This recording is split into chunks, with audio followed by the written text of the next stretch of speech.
Hey, what's up guys, it's your boy KCM What Ifs. Today we are gonna be reading the Sharingan Devil, or what if Naruto had the Sharingan and was a captain of the ANBU. So sit back, relax and enjoy. Hiruzen Sarutobi had been through many things in his life.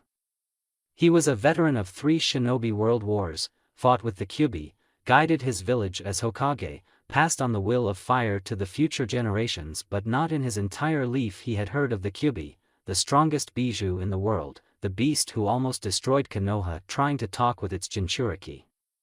The first Jinchuriki of the Kyuubi, Mito Uzumaki, never mentioned having any interaction with the 9-tailed fox. Nor did Mito's niece Kushina Uzumaki have any type of contact with the 9-tailed demon fox during her life. But here was Mito's great-grandnephew and Kushina's son telling him that the Kyuubi tried to talk to him and influence him. This boy is going to be the end of me someday, thought Hiruzen tiredly. So let me get this straight, Kyuubi was telling you to kill Sakura and Sasuke? Asked Hiruzen sternly. Yup, that's about it. Besides, that team was a pain in the ass, said Naruto with slight annoyance in his voice. Naruto, you should have better control over your emotions. I taught you better, said Kakashi disappointingly. I'm sorry Inai-san, I don't know how I lost control. But I'll try harder, said Naruto dejectedly. He never liked to disappoint Kakashi and was feeling guilty as he let his brother down. That just means you have to practice more and control your emotions. You can do this, Naruto, I have faith in you, said Kakashi reassuringly. Kakashi knew it was never easy when the strongest bijou in the world was trying to control you, and honestly he couldn't blame Naruto for losing control. Hell, even he would not be able to keep the bijou at bay, but still he had to make sure Naruto understood the seriousness of the situation and was making sure of it. This is indeed troublesome. Naruto, from what you have told me I can assume that the Kyuubi reacts to your anger or your hatred for someone so far. This is a very serious matter for Naruto, and I agree with Kakashi. If you are to remain in control over Kyuubi and stop his influence, then you need to control your emotions and strengthen your will, explained Hiruzen. How do I do that, Gigi? Asked Naruto confusedly. Naruto too wanted to be in control of himself and not in that of the stupid fox. The thought of being controlled by someone else was not at all acceptable to Naruto. I'll do whatever it takes. I won't let you control me, you stupid fox, thought Naruto with determination. Hiruzen and Kakashi saw the look in Naruto's eyes which showed his determination and were quite pleased and relieved that Naruto was not submitting to the Kyuubi's power. Alright Naruto, in order to control your emotions you must meditate more, said Hiruzen. I don't understand, Gigi, I am already meditating. Why do I need to meditate more? Asked Naruto confusedly. Because you have not achieved complete control over your mind. By meditating more you will be able to know more about yourself, said Kakashi in an amused voice. Hey, what does that mean? Asked Naruto irritatingly. That's for you to find out. Try to look underneath the underneath, said Kakashi with a chuckle. Annoying older brothers, mumbled Naruto with a sigh. Did you say something? Asked Kakashi in his trademark voice. Oh, you're not getting me so easily, thought Naruto deviously. Huh? Asked Naruto in a too innocent voice. This got very different reactions from the 2 other occupants in the room. Hiruzen couldn't contain his laughter anymore, while Kakashi was shocked that Naruto had just played his own card against him again. I never thought that I would live to see this day in Kakashi. Somebody actually used your own attitude against you, said Hiruzen with a chuckle. I wonder what Guy would think about this, suggested Naruto deviously. No, please don't tell Guy about this, begged Kakashi and fell on his knees with fake anime tears dropping from his eyes. Only on one condition, said Naruto with a smirk. Anything, yelled Kakashi immediately. Is this really Kakashi? Thought Hiruzen with a sweat drop. You have to teach me Kenjutsu and Fuinjutsu. Also you have to give me your new copy of Ika Ika, said Naruto with a smirk. What? Why do I want to learn Kenjutsu and Fuinjutsu? Asked Kakashi and Hiruzen in unison, ignoring Naruto's demand for Ika Ika. As you know, my dream is to join the ANBU. And every ANBU member must learn Kenjutsu, and I want to learn it too, because if I start learning now I would be able to master it in a few years, or at least be decent enough for ANBU standards. And as for Fuinjutsu, I find it to be interesting, explained Naruto. Well, I can teach you Kenjutsu. Besides, you have learnt many ninjutsu and your genjutsu illusions are impressive and your taijutsu is good too. But I'm not very skilled in Fuinjutsu. Where did you learn about it? Asked Kakashi. Well, it was mentioned in the academy that the fourth was very skilled with Fuinjutsu. So I went to the library and read about Fuinjutsu and I want to learn it, said Naruto. Naruto, while I agree with Kakashi in teaching you Kenjutsu, you must wait for some time before starting to learn Fuinjutsu, as it is a very complex and dangerous art. Its contents are still not discovered to the maximum, even though I only have a certain amount of skill in it. The only person who is capable of teaching you Fuinjutsu is not in Konoha right now, explained Hiruzen. You mean Jiraiya, the legendary Sannin, said Naruto. You know Jiraiya is a Fuinjutsu master? Asked Hiruzen with slight shock. Come on Gigi, I learnt something from the boring academy lectures. You should remember it better than me, as you designed that stupid academy syllabus. You are getting too old for this job, even Konohamaru would remember this, deadpan Naruto. Hiruzen's eyebrows twitched a bit on hearing the remark but did not comment, while Kakashi snickered a bit but remained silent after seeing Hiruzen narrow his eyes at him. Alright, now go and meditate or do whatever you want, said Hiruzen irritatingly. See ya, Gramps. Enai-san, I asked for a book, didn't I? Said Naruto deviously. No, please, not my Aika, I haven't even read it yet, whined Kakashi. I just remember I had seen a weirdo in a green suit a few days ago. I think I'll visit him, suggested Naruto with a smirk. Fine, but this is not over, said Kakashi angrily and handed Naruto the book. I never said it was, said Naruto with a smirk. Personally, I have no interest in your book, Enai-san, but it is quite amusing to harass you, thought Naruto deviously. I like you, brat. You are a true kitsune, said the Kyuubi with an evil chuckle. Can't you just leave me alone? Asked Naruto tiredly. Nope, said Kyuubi amusedly. Why do I even ask? Thought Naruto. That's because you are stupid, said Kyuubi and roared with laughter which was full of malice. I'm out of here, said Naruto. Alright, I'll see you soon, Gigi, said Naruto and opened the door of the office to leave.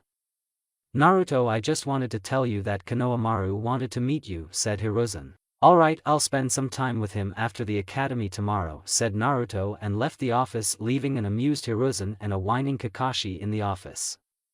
I wonder what that shrimp is up to, thought Naruto with a smile etching on his face.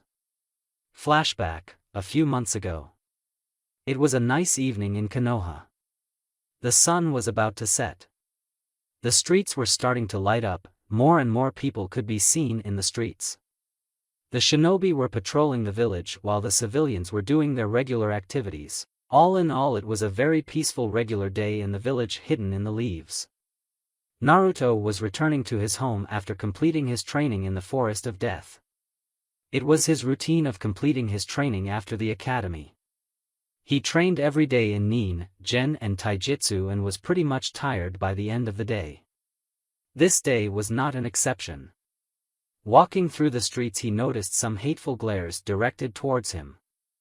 I wonder when they will realize that I'm not that damn fox, thought Naruto with frustration. He was so engrossed in his thoughts that he did not notice a small blur approaching towards him. When Naruto realized there was someone heading towards him, it was too late, as the person collided with him and they both fell on the ground with the person on top of Naruto. When Naruto got a look at the person, he noticed it was a 5 to 6-year-old boy. He wore a yellow t-shirt and brown shorts. He had spiky brown hair and black eyes, and the boy was looking at Naruto angrily. Hey, watch where you're going, yelled the kid. Duh, says the person who crashed with me, thought Naruto sarcastically. Kid, you alright? Asked Naruto formally. Even if the kid was an idiot, he had to make sure he was alright. Do you know who I am? Said the kid proudly. Should I care? Sighed Naruto. What? Asked the kid in shock. Why should I care who you are? asked Naruto irritatingly. I'm Konohamaru Sarutobi, honorable grandson of the third Hokage and future Godame Hokage of Konoha, announced Konohamaru, proudly thinking Naruto would just bow before him like the others. So? Asked a bemused Naruto, who was finding the entire situation quite funny. "What, but I'm the grandson," stuttered Konohamaru, but was stopped as Naruto got up and picked him up and stared at him. "I don't care if you are the grandson of the Hokage. Every person is known through their actions and beliefs and not by their ancestors, remember that. Also, the future Hokage wouldn't be so stupid to run into another person now, would he?" Konohamaru asked Naruto sternly, but on the inside he was laughing his ass off on seeing the shocked expression on Konohamaru's face. Konohamaru could only nod dumbly as the older boy was not at all affected by his lineage and reprimanded him. As someone had said, "To each his own," said Naruto, and started walking away after giving a kind smile to Konohamaru. Konohamaru was quite amazed by Naruto. He saw him as Konohamaru and addressed him as such and not as the honorable grandson of the third Hokage like the rest of the village, and even though Naruto scolded him, he was happy that someone recognized him. "Enai-chan, what is your name?" shouted Konohamaru.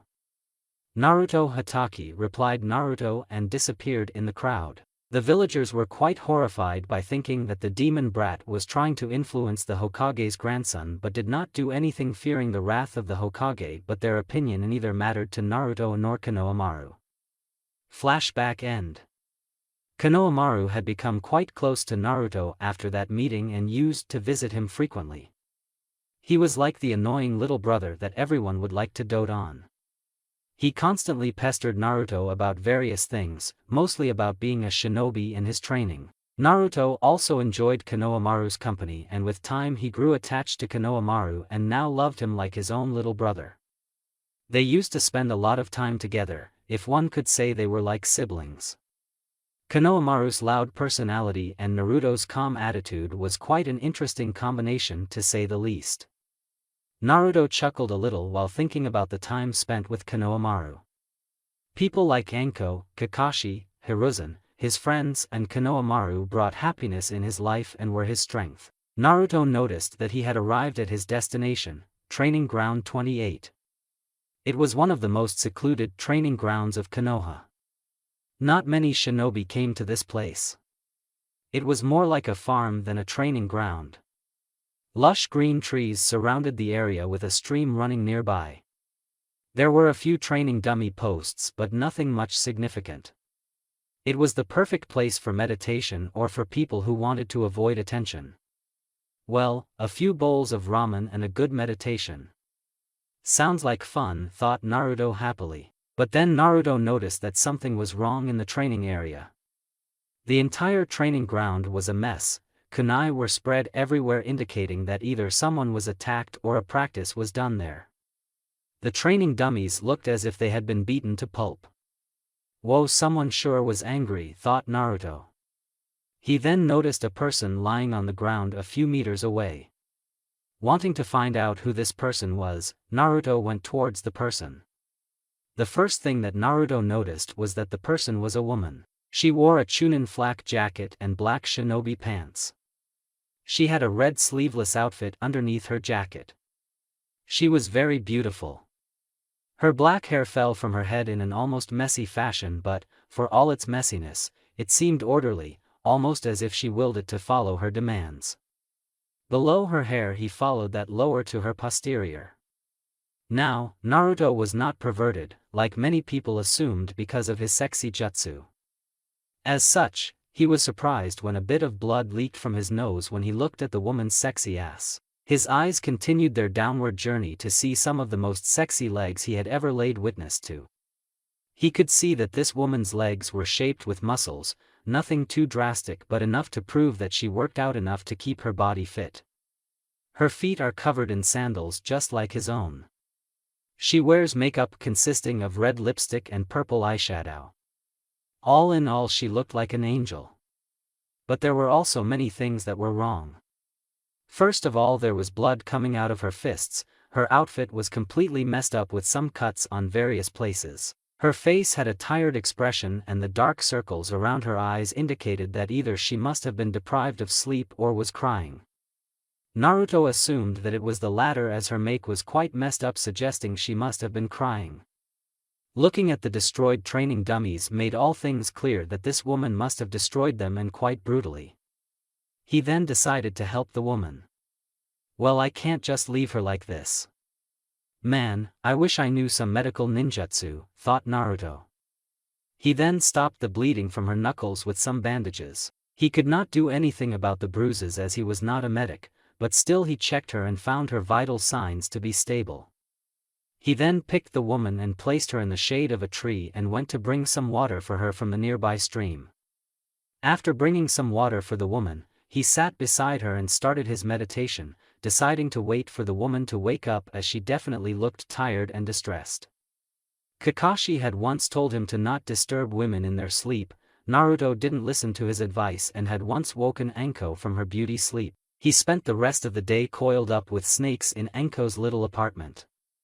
Damn, women are scary when they are pissed. No wonder Shikamaru says they are troublesome, thought Naruto with fear as he remembered the incident. He then started his meditation. Everything seemed to be much more peaceful around him.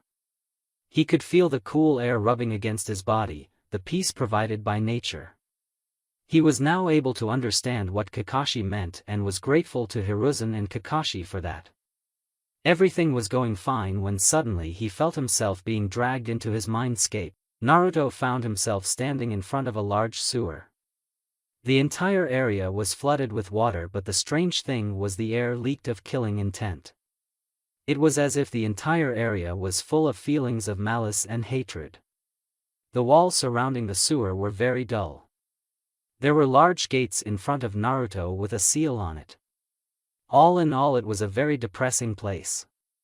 Looking behind the bars, he found himself being watched by a pair of blood-red eyes which seemed to look at him with pure hatred. He saw that these eyes belonged to a giant fox which was a few 100 feet tall and had 9 tails swinging wildly in the air. Recognizing who this person was, Naruto could just sigh. Why can't he just leave me alone for some time, thought Naruto with frustration. Kyubi was sometimes as annoying as Sakura. The fox seemed to realize Naruto's boredom and took it as an insult, and soon 5 giant claws seemed to be coming out of the cage and heading towards Naruto, aiming to tear him off. Realizing the danger he was in, Naruto immediately jumped a few feet away and activated his Sharingan. Is that how you greet the person who has carried your sorry ass for 10 years, said Naruto bemusedly. Shut up, you idiot, I am the Kyubi no Kitsune, the strongest bijou in the world, roared Kyubi angrily. And yet you are sealed in a puny little human like a slave, retorted Naruto amusingly and started laughing loudly on seeing Kyubi growl further and trying to kill him with his claws, but the seal seemed to stop it. The seal seems to be one of the strongest seals if it is capable of stopping even Kyubi, thought Naruto in amazement. If not for your bastard yondaime and this seal, I would have killed you, ripped you apart and enjoyed hearing your screams till eternity, chuckled Kyubi maliciously. You can try, said Naruto with a smirk. If this wasn't enough, you have those damned eyes, muttered Kyubi, which went unnoticed by Naruto. What did you say? Asked Naruto suspiciously. Why the fuck should I tell you? Retorted Kyubi bemusedly and laughed on seeing Naruto's eyes twitching a little. Listen Kyubi, you and I both didn't want this. You being sealed in a human and me bearing all the hatred because of all the shit you caused.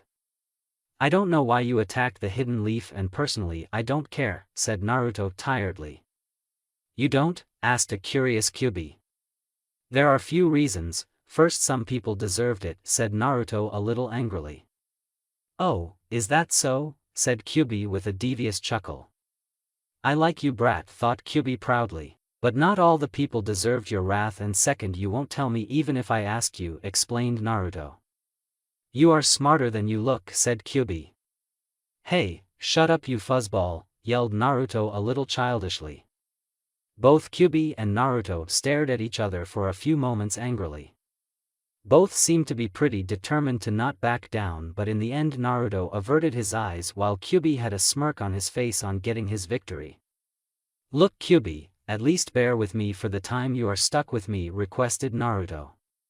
Why should I do that? Asked Kyuubi arrogantly. Because it won't end well for you if you don't, said Naruto demonically with his Sharingan piercing in Kyuubi's eyes. For a brief moment Kyuubi was quite shaken by this new Naruto. He could see a younger version of Uchiha Madara and the masked man that subdued him.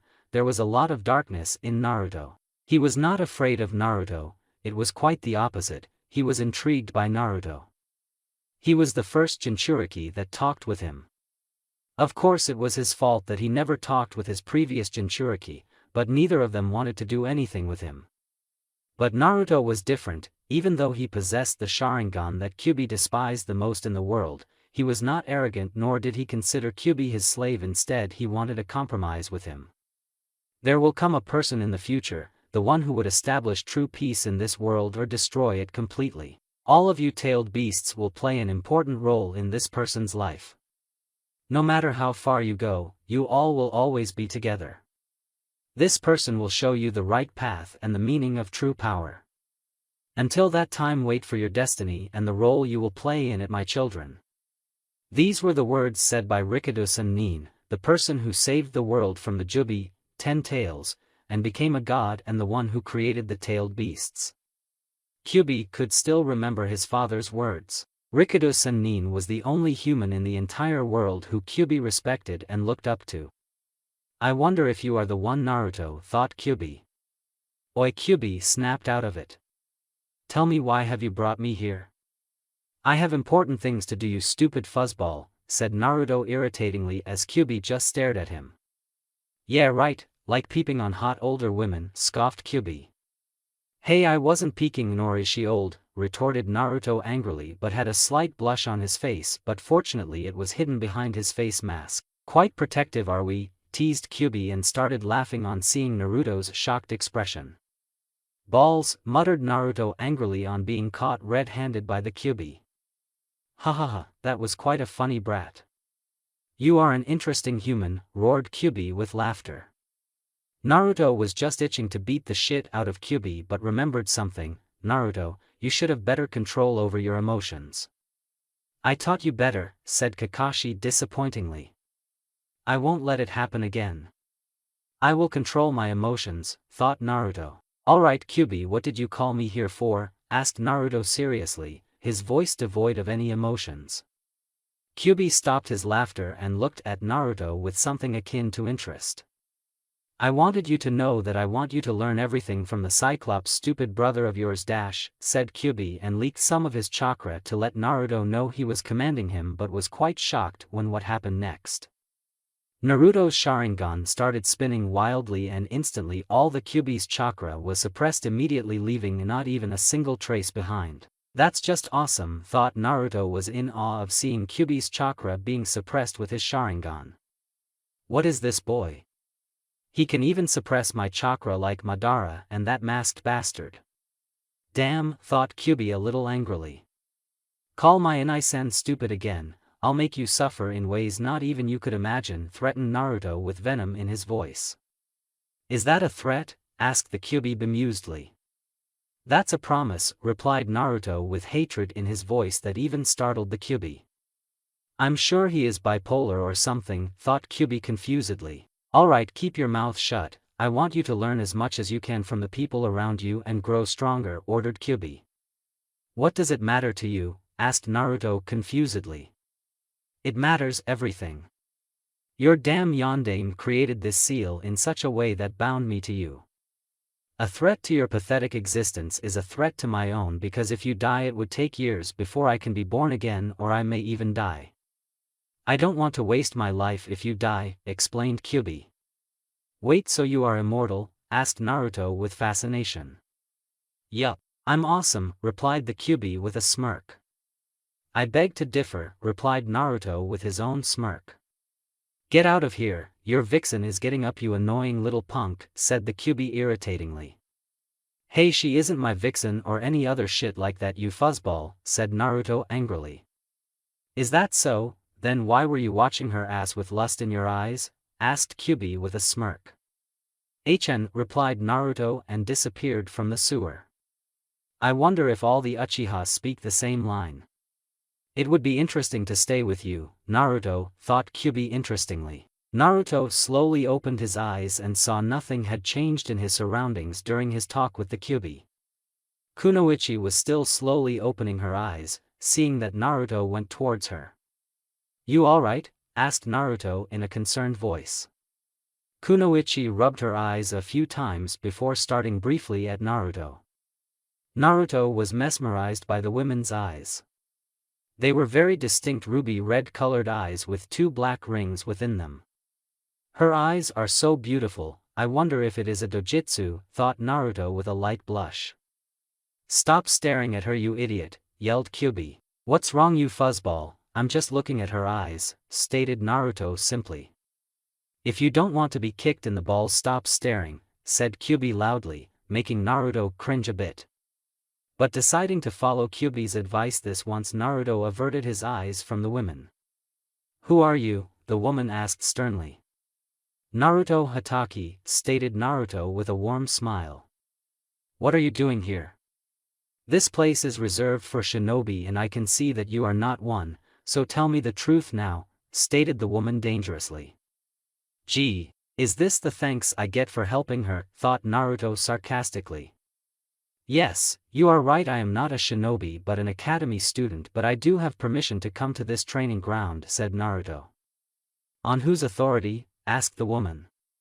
Lord Hokage himself. If you don't believe me, ask him yourself. Now can you please stop your interrogation, said Naruto irritatingly. Gomen, it's just that no one other than shinobi are allowed here, but I'll try to trust you and ask Lord Hokage about this, said the woman softly. Thank you, miss, asked Naruto. Kurenai Yuhi, said the woman.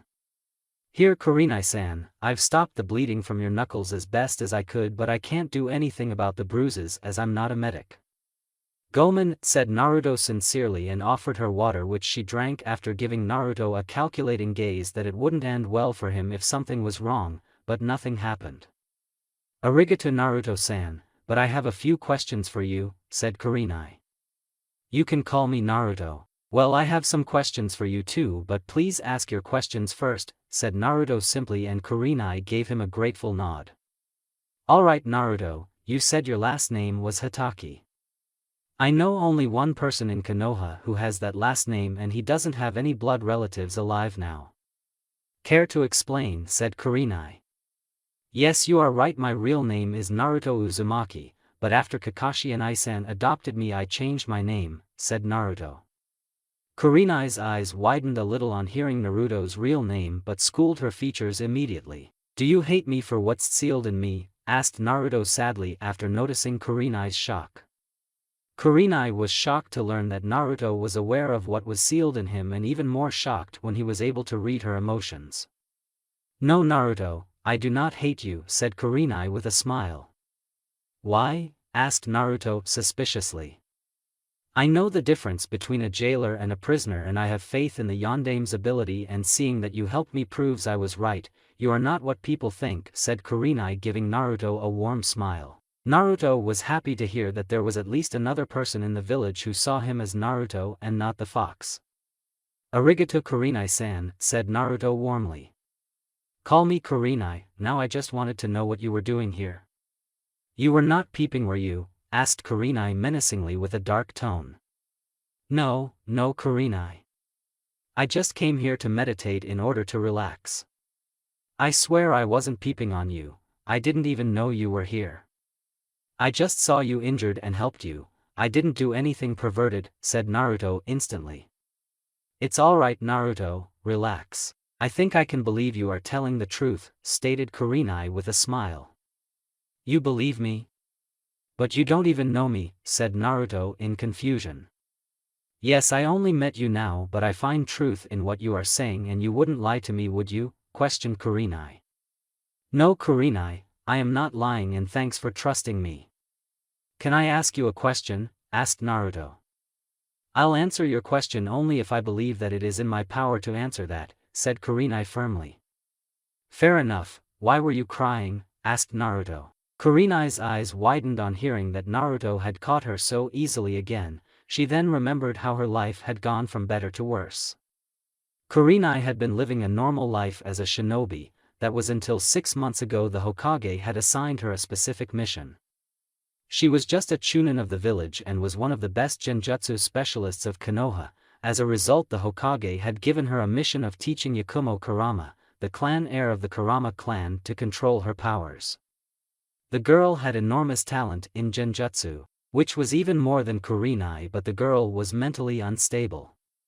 She had a dual personality that acted as a defense against any of her insecurities and was preventing her from controlling her powers and becoming a shinobi. Yakumo's instability was such that she had murdered her own parents by accident and was not even aware of it. Kurenai tried to help the girl in controlling her powers.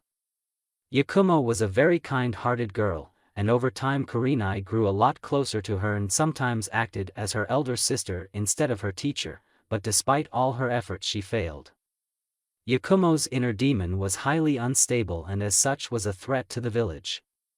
As a result, the Kurama clan demanded Yakumo to be killed, but the Hokage refused that and instead decided to seal away Yakumo's power. He then gave Kurenai a top-secret mission to seal away Yakumo's power and thus ending her career and hopes of becoming a shinobi. Kurenai with a heavy heart sealed off Yakumo's power for the sake of the village and Yakumo herself.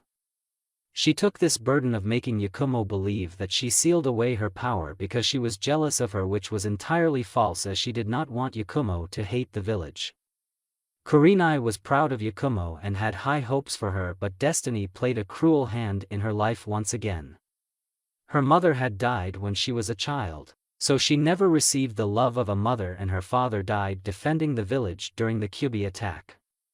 She had lost the people beloved to her and had become a very stoic person who was devoted to her village. She was known as the Ice Queen of Konoha, but she was not cold and uncaring as people thought her to be. Instead, she was kind, caring and a brave person who had some tragic incidents in her life.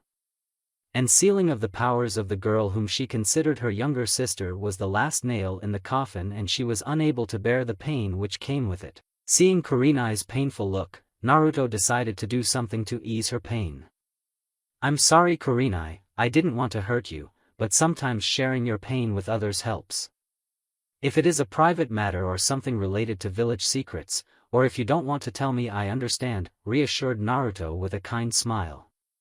"You are way more mature than people your age, Naruto." "How old are you anyway?" asked Kurenai with the intention of changing the topic. "You're not the first person to say that." "I'm 10 years old. I'll turn 11 in a few months," said Naruto, and Kurenai nodded. They both sat there in the shade of the tree in a comfortable silence. Neither of them said a word and instead were enjoying the beauty of nature and the peace it provided. Naruto seemed to just relax and had laid down on the grass and was watching the clouds. Meanwhile, Kurenai seemed to observe Naruto. She found him to be a very carefree person, and there was something about Naruto that was forcing her to believe that she could trust Naruto. She could feel a lot calmer in his presence. It was as if her pain was reduced to some extent. Deciding to start a conversation, she opted to speak first. "You didn't ask my age?" asked Kurenai curiously. "Well, you are a very beautiful and kind person, so your age doesn't matter. And also it doesn't end very well when a person asks a girl her age," said Naruto with a chuckle. Kurenai laughed on hearing Naruto's answer but also had a light blush on her face. Naruto found her laugh adorable.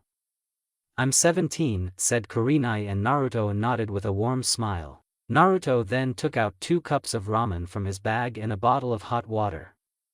He then added the water to the ramen and stirred it a little, and after a few moments finished preparing his ramen. He then offered 1 cup of ramen to Kurenai. "I know it's not what people like much, but that's what I have right now, and if I am right, you must have trained very hard, so you might be hungry. Would you like to eat some ramen?" asked Naruto sincerely. Kurenai thought over Naruto's proposal a bit. She found Naruto's words to be sincere but was hesitating a bit. "I'm not hungry, Naruto, but thank you for the offer," said Kurenai politely. But after a few moments there was a low rumbling noise which came from Kurenai's stomach. Naruto laughed loudly and Kurenai looked a little embarrassed. She then took the ramen and started eating it slowly. They both sat there in silence enjoying their little meal, while Naruto seemed to be enjoying it a lot while Kurenai was eating in silence, but if the peaceful look on her face was any indication, then she was enjoying it too. I have done some things that I am not proud of, said Kurenai after a few moments. Kurenai was in great emotional stress. She didn't have many close friends and her best friend Anko was on a mission right now. Sure, the Hokage was there, but she could not show weakness in front of him, but after spending some time with Naruto and getting to know him to some extent, she decided to at least talk with him to ease her pain. Sure, she knew that shinobi lived a life of deception and Naruto could be lying to her, but right now she just needed someone to listen to her and stand beside her. Did it hurt some people? Asked Naruto softly. Yes, said Kurenai solemnly. Hokage-sama once told me that the life of a shinobi is of pain, but we do what is necessary to protect what is dear to us.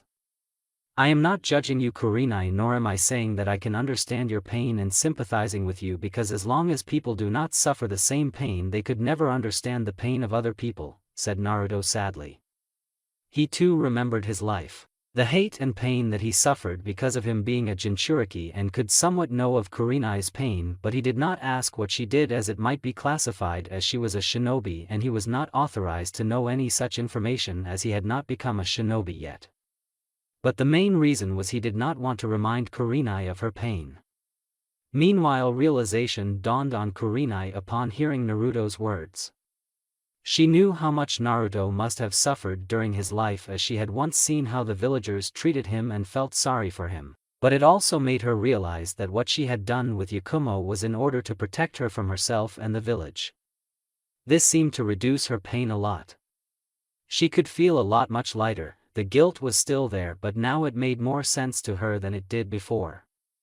She did what she had to do as a shinobi of her village and also protected Yakumo, her precious person. Arigato Naruto, said Kurenai with teary eyes. Don't mention it, Kurenai, said Naruto with a warm smile. Why do you always wear this face mask? Are you trying to imitate Kakashi? Asked Kurenai, wiping her tears. You know Kakashi and Isan? Asked Naruto curiously. Hi, we went on a few missions together, said Kurenai. I am not trying to copy my brother. This face mask is special to me, said Naruto. How so? Asked Kurenai. This face mask was the first present that anyone gave me. It shows the bond between me and Kakashi. It was the first thing he gave me, said Naruto with a smile. I understand, said Kurenai solemnly, feeling a little sorry for Naruto.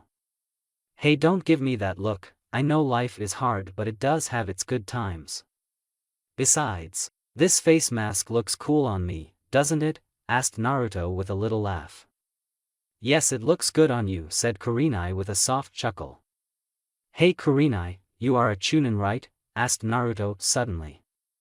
Yeah, said Kurenai, skeptically, not sure where Naruto was heading. Which is your strongest area in shinobi arts?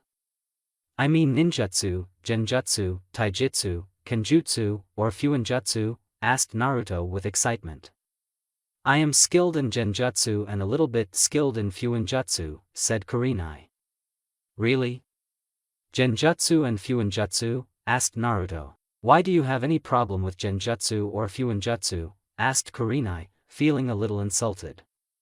No, not at all, Kurenai. Genjutsu is a very skilled shinobi arts as well as fuinjutsu. I find it very interesting. A shinobi could easily complete his mission if he could just disable an enemy's senses and distract him. This would avoid time wastage and some bloodshed. Also, the mission could be completed much subtly. But I am not very skilled in genjutsu, explained Naruto a little sadly. He did not mention that he could cast strong illusions with his Sharingan, as it was a secret. Oh, I thought you didn't like genjutsu. What problems do you have? I might be able to help you as I am skilled in this art, said Kurenai with a smile. She was quite happy that Naruto did not underestimate genjutsu like many shinobi, instead wanted to learn it, and as she was a genjutsu master, decided to help Naruto a little bit. Kakashi says that I have very large amount of chakra and as a result I have not mastered enough chakra control to cast genjutsu, but I can dispel genjutsu as taught in the academy, said Naruto honestly. That makes sense, considering Jinchuriki always had large chakra reserves. No wonder he has difficulty in controlling his chakra, thought Kurenai. Well, I can help you achieve good chakra control in order to let you train in genjutsu, offered Kurenai. Naruto was quite surprised on hearing Kurenai's answer and as such was a little skeptical about her reasons for helping him. Why would you help me? Asked Naruto with a little doubt. I want people to accept genjutsu as an equally skilled art as ninjutsu, and as a genjutsu specialist I would help someone who is interested in it, said Kurenai with a smile. Plus I would be able to do things differently this time and pass on some teachings, thought Kurenai hopefully. Well, you've got a volunteer for your dream, said Naruto with a smile. Thanks Naruto, said Kurenai warmly. Well, it's getting late, we should leave now, said Kurenai. Kurenai, would you like me to walk you home? Asked Naruto a little shyly. Kurenai just gave a curious look to Naruto. I don't mean it in a wrong way, Hokage-sama taught me that it is a gentleman's duty to walk a lady home. I don't mean any offense, but if you don't want it I can understand, said Naruto sincerely. It's alright, besides I would like your company, said Kurenai with a smile. Arigato, said Naruto. You seem to be a lot closer to Hokage-sama, asked Kurenai. Yeah, he is like a grandfather to me, he took care of me and protected me whenever I was in danger, said Naruto. I'm sorry Naruto, said Kurenai a little sadly. It's alright Kurenai, besides I have Kakashi and my friends now, said Naruto happily and Kurenai nodded. They walked towards Kurenai's apartment chatting all the way about different things and enjoying each other's company. Kurenai was feeling a lot better than before while Naruto was happy in Kurenai's company. After some time they reached Kurenai's apartment. Well, good night Kurenai, I'll see you tomorrow, said Naruto. Meet me at Training Ground 28 in the evening tomorrow at 4 p.m. I'll give you some pointers there, and Naruto, thank you, said Kurenai with a grateful smile. Anytime Kurenai. It was nice meeting you, said Naruto with a warm smile. He then turned around and was just about to leave when someone put a hand on his shoulder. He turned around and saw Kurenai looking at him. Would you like to be friends? Asked Kurenai softly. Would you seriously like to be friends with me? I mean, I am not much liked in the village and also I am a bit younger than you said Naruto, but was stopped when Kurenai gave a light flick to his forehead. Ow, what was that for Kurenai? Asked Naruto slightly, rubbing his forehead. Kurenai chuckled on seeing Naruto pout a little. Friends are not made on the basis of age, and I don't care whether some people like you or not. You are a good person Naruto, and so I would like to be friends with you, explained Kurenai. Then friends it is, said Naruto with a wide grin. I'll see you tomorrow Naruto, said Kurenai. See ya Kurenai, and you have very beautiful eyes, said Naruto and disappeared in the street quickly. If Naruto would have looked back he could have noticed a deep blush and a wide smile on Kurenai's face. He had just helped Kurenai get out of her emotional stress and had made her happy. I look forward to our friendship with Naruto, thought Kurenai with a wide smile. There were very few things in life that amazed Kakashi Hatake. He was fascinated by the strength of his own father Tsukumo Hatake, who was stronger than the Sannin. Then his own sensei Minato Namikaze, who could take on armies of the enemy and decimate them in minutes. Next was Itachi Uchiha, the prodigy of the Uchiha clan, who decimated the Uchiha clan on his own, but none of them could ever relate to the enigma that was Kakashi's younger brother Naruto. Naruto was like the reincarnation of Itachi Uchiha. He was a true prodigy of Konoha. At the age of 10 he had already mastered many ninjutsu, was proficient with genjutsu with his Sharingan and a good taijutsu fighter. Kakashi was not able to understand what Naruto couldn't do. He was already a formidable shinobi at such a young age, his thinking was on par with a trained shinobi. Naruto was a calculative person who thought before he acted. Naruto was soon starting to learn kenjutsu and in the future maybe fuinjutsu, and if his progress so far can be taken into consideration, Kakashi was sure Naruto would become the ultimate shinobi who would excel in every ninja arts. Naruto had surprised him again, this time by creating his own jutsu. Kakashi and Naruto were right now standing in the Forest of Death. It had become their training ground since they started training a few years back. Naruto seemed to be a little excited while Kakashi looked curious. "So what is this jutsu of your, Naruto?" asked Kakashi curiously. "It is a jutsu which I created after studying what you taught me about the Sharingan and its powers." "It would be better if I showed you," said Naruto sincerely. "Alright, go ahead," said Kakashi. Enai-san, I would like you to cast a dangerous genjutsu on me." "You can do it with or without your Sharingan," requested Naruto. "Why would you want that, Naruto? You know that genjutsu can harm a person mentally, don't you?" asked Kakashi. "I know, but I have to test whether the jutsu I created works or not." "Please, Enai-san. You can stop it immediately if I fail, but I need to do this," begged Naruto. "Alright, but don't blame me afterwards," said Kakashi. "Which jutsu should I use? Maybe that one should be perfect," thought Kakashi. Kakashi went through a set of hand signs and quickly executed his jutsu. Magen, Jigaku Koka no Jutsu, Demonic Illusion, Descending Hell Technique. Naruto looked around his surroundings, but nothing seemed to change at first. Suddenly the air around Naruto started getting hotter and there was a loud noise from the sky. Naruto looked up and saw a large fireball the size of a giant boulder heading towards him at tremendous speed, and it could do some serious damage if it hit him. Time to test it now, thought Naruto immediately and activated his Sharingan. Meanwhile, Kakashi was observing Naruto precisely in order to stop the genjutsu if things got out of hand.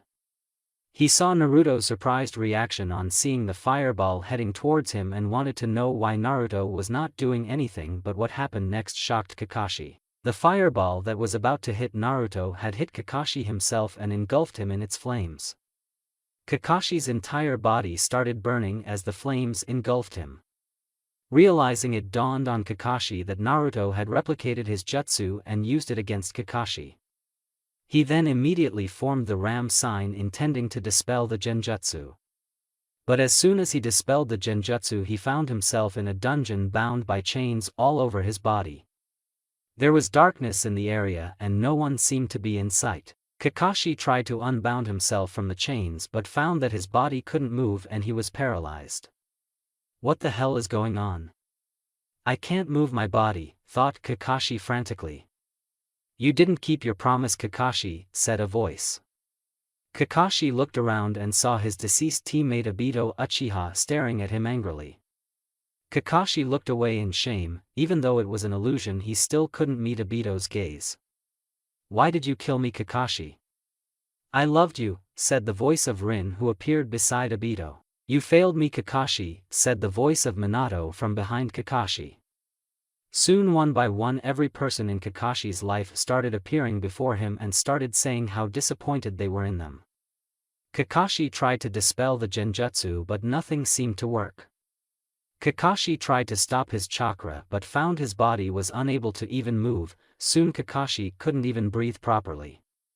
"It's painful, isn't it?" said Naruto, appearing among the crowd of people. His voice seemed to be full of regret. He didn't want to do this to Kakashi, but he had to see if his genjutsu was really that dangerous. "What is this, Naruto?" asked Kakashi a little angrily. "This is the power of my Sharingan, this is my strongest genjutsu," said Naruto. Naruto then started killing every person in front of Kakashi without any mercy. Kakashi couldn't take it anymore. He couldn't believe what Naruto was doing. He was killing everyone that Kakashi ever loved or cared for. "How could you do this, Naruto?" thought Kakashi regretfully. "Stop it," said Kakashi angrily as he was unable to bear the genjutsu. Immediately the chains disappeared and instead of being in a dungeon, Kakashi found himself painting on the ground of the Forest of Death. The people around him had disappeared and Naruto was kneeling before him and had tears in his eyes. "I'm sorry, Enai-san, I didn't want to go this far but was not able to stop myself in time," said Naruto with tears falling freely from his eyes. Kakashi was very angry at Naruto and was wanting to hit him badly, but he noticed the tears in Naruto's eyes and his regretful voice and decided that Naruto was telling the truth and he could have gone overboard. "I'm fine," said Kakashi flatly. He did not want to be rude, but he was still angry at Naruto a little bit. "I'm really sorry," said Naruto sadly. "What was that genjutsu, Naruto?" demanded Kakashi. "Yami no Sekai no Jutsu, World of Darkness," said Naruto sadly. "Yami no Sekai no Jutsu, World of Darkness?" asked Kakashi curiously. "It is a genjutsu that I can do with my Sharingan," said Naruto. "How did you learn this genjutsu?" "I did not teach you anything more than simple Sharingan illusion jutsu," said Kakashi. "I started learning more about my Sharingan 2 years ago. You said Sharingan can copy and replicate an enemy's jutsu, so I started to dispel my Sharingan illusions with the help of my shadow clones. I found out that my Sharingan can analyze a genjutsu and decipher how it works. For example, if I take your Magen, Jigaku Koka no Jutsu, demonic illusion, descending hell technique, it affects a person's sense of smell, sight and hearing. I was easily able to copy that technique and replicated it on you instantly," explained Naruto. "What? I know Sharingan can dispel genjutsu, but how were you able to replicate my own technique against me?" asked Kakashi curiously. "My Sharingan had dispelled the genjutsu as soon as it was casted on me. I just pretended to be in your jutsu and then at the right moment I casted it against you. I was never in your illusion. It's a type of illusion reversal jutsu which uses your own jutsu against you," said Naruto. "That's astonishing, but what was all that after I dispelled the genjutsu?" demanded Kakashi angrily. Naruto winced a little at Kakashi's angry tone but decided to keep quiet as he had gone overboard and was at fault. "That was the second phase of my jutsu. I knew that trained shinobi could easily dispel the jutsu and counter it, so this is where I use my Sharingan powers," said Naruto. "Sharingan powers?" asked Kakashi in shock.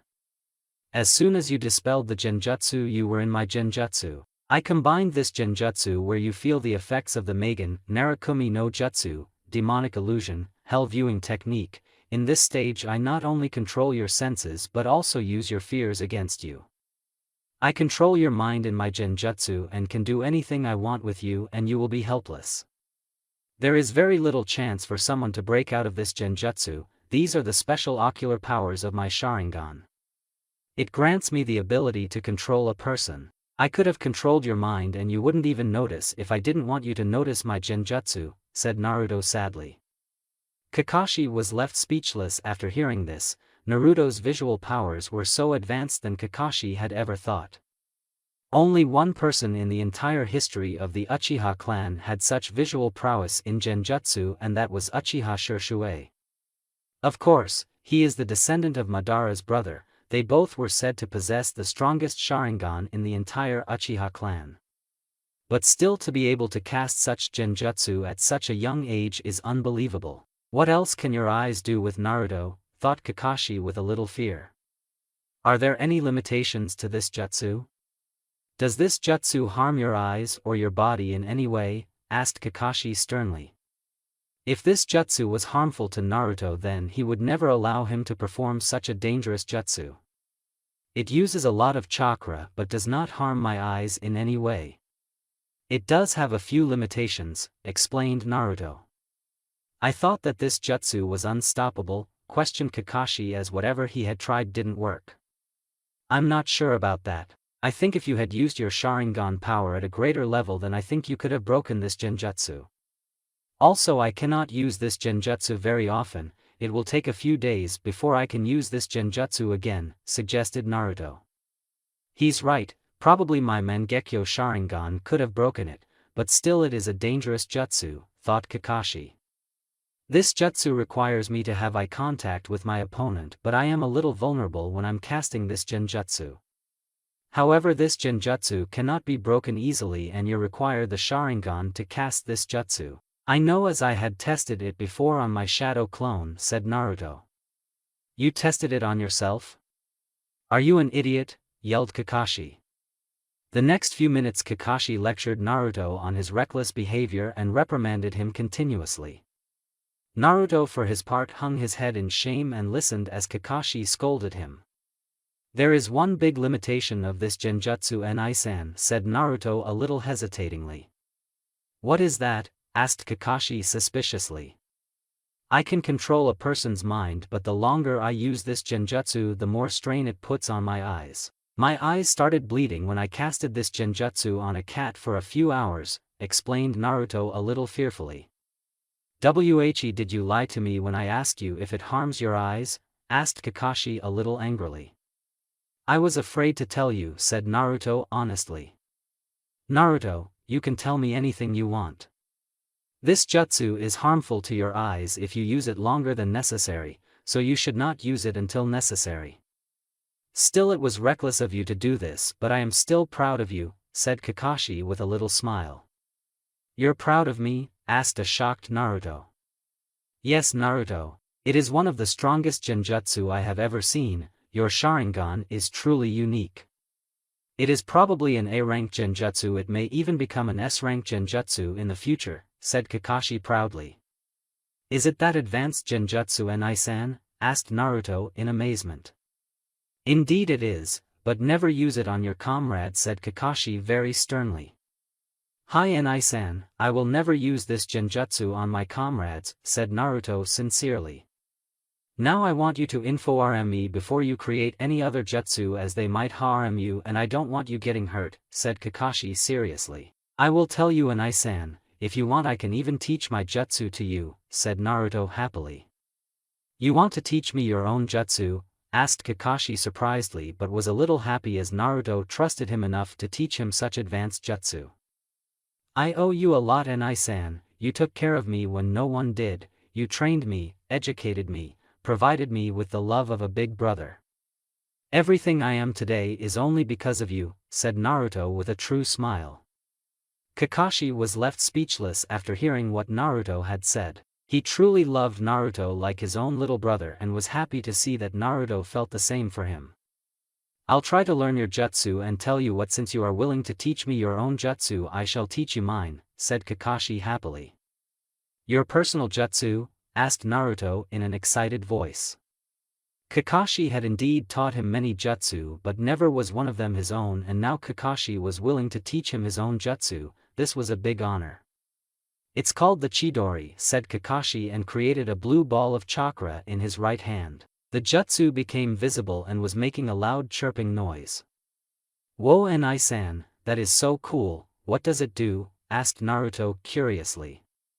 Kakashi then charged towards a nearby tree and smashed his Chidori through it with a loud noise. The tree was torn apart from the attack and had a large crater at the point of impact. "Amazing," said Naruto with fascination. "It is an A-rank assassination jutsu which I created few years ago," said Kakashi. "Please will you teach me this jutsu, Enai-san?" asked Naruto excitedly. "I'll teach you that, but not right now. Let's begin our training for now," instructed Kakashi. Naruto and Kakashi then continued their training for the next few hours. Their main focus of training was based on improving Naruto's form of taijutsu. He had indeed improved his style of fighting. Naruto's fighting style was dependent on his speed and agility. Anko had indeed trained him well with the Hibi style, while Kakashi had taught him the Uchiha's intercepting fist, which taught him how to read and interpret an enemy's movements, and combined that with the Hibi style made Naruto's taijutsu formidable. After a few hours of training we find a tired-looking Naruto and a little exhausted Kakashi sitting near a lake in the Forest of Death. Both seemed to be relaxing after a hard training session. Naruto seemed to be having a troubled expression on his face, which did not go unnoticed by Kakashi. "What's troubling you, Naruto?" asked Kakashi. "Do people deserve second chances?" asked Naruto confusedly. "Well, if they want to change the past and amend their mistakes honestly, then I think it is better if we give them a chance." "Why do you ask that?" asked Kakashi curiously. "Today at the academy there was a change in Sasuke's behavior," said Naruto. "What did he do?" asked Kakashi curiously. "He sent me a respectful nod instead of the usual disinterested look which he gives to everyone, and did not insult anyone." He was acting a little strangely as compared to his normal behavior, explained Naruto. Maybe he realized his mistakes after his spar with Naruto, suggested Kakashi. Why do you think I should even give him a chance? He is just an arrogant stuck-up prick, said Naruto a little angrily. Look Naruto, I'm not trying to defend Sasuke, but I'm trying to look at his life. His own big brother murdered everyone he loved, he lost everything in the blink of an eye. He is alone right now with no friends and family, and his goal is just to kill his big brother and bring justice to his clan. He is walking the path of revenge and he needs a friend right now. All I'm saying is that if he shows signs of change and wants to be friends with you, at least give him a chance, because in a way you and Sasuke are brothers, explained Kakashi. I understand, and I think I'll reserve my judgment, and if he wants to change I'll help him, said Naruto with a small smile. Now that's the Naruto I know, said Kakashi playfully. I met someone yesterday in Isan, said Naruto suddenly. Who was this person? Asked Kakashi a little seriously. Her name was Kurenai Yuhi, said Naruto. Kurenai? Where did you meet her? Asked Kakashi curiously. Naruto then narrated the entire incident about how he found Kurenai and he helped her, and his new friendship with Kurenai and her offer for help in improving Naruto's genjutsu. Well, Kurenai is a nice person, I don't have any problem as long as you tell me or Hokage-sama about what she teaches you. Though I would like if you tell me, said Kakashi. I would tell you, but what can Kurenai teach me? You seem to be good at genjutsu, how can she help in improving my genjutsu? Asked Naruto with a little doubt in his voice. I am a ninjutsu specialist Naruto, though I am good at genjutsu I cannot provide you proper guidance in genjutsu apart from Sharingan illusions, and you clearly have learned all you can from me in Sharingan illusions. You have even surpassed me in your Sharingan genjutsu, said Kakashi proudly. Thanks Enai-san, that means a lot to me, said Naruto. I do want to know why you need to learn genjutsu. Your Sharingan illusions are more than enough, suggested Kakashi. I do not want to be dependent entirely on my Sharingan for genjutsu. There may be battles in which my Sharingan can't help me. There I can use my own genjutsu without the Sharingan. You taught me to always have a contingency plan, explained Naruto. That's understandable, but even though Kurenai is a nice person and a friend of mine, said Kakashi, but was cut off by Naruto. You should never trust anyone blindly, Shinobi Rule 3-8, said Naruto with a smirk. Smartass, said Kakashi with a smirk and bonked Naruto on the head. Hee hee. I know I won't reveal anything important to her until I can trust her, said Naruto. That's good, said Kakashi. Well Enai-san, I'll go to Training Ground 28 to meet her. I have to meet her after some time, said Naruto and got up to leave. Naruto, if you find anything suspicious, report it immediately to me. If you are in trouble, call me, don't try to be a hero, said Kakashi, giving Naruto a stern look. I will, said Naruto. Naruto had just reached the eastern gates of the Forest of Death when he sensed a few chakra signatures headed his way. Acting on instincts, he immediately took out a kunai and got into a battle stance to face whoever or whatever was headed his way. Now, Naruto was by no means paranoid, but he knew not many people came to the Forest of Death. Only a selected few ANBU and Enko visited the Forest of Death. So his pursuers were most probably ANBU, and so it was pointless to run when the ANBU had gotten very close. Naruto knew he was probably a Jounin-level ninja, but even he was not capable of taking on an entire squad of ANBU. He knew he had just told Kakashi that he wouldn't do something reckless, but he had no choice as there was no time. Naruto's suspicions were proved correct when a squad of ANBU Black Ops landed near him. These ANBU had the same faceless masks that the ANBU that had attacked Naruto a few years ago. They are the same ANBU.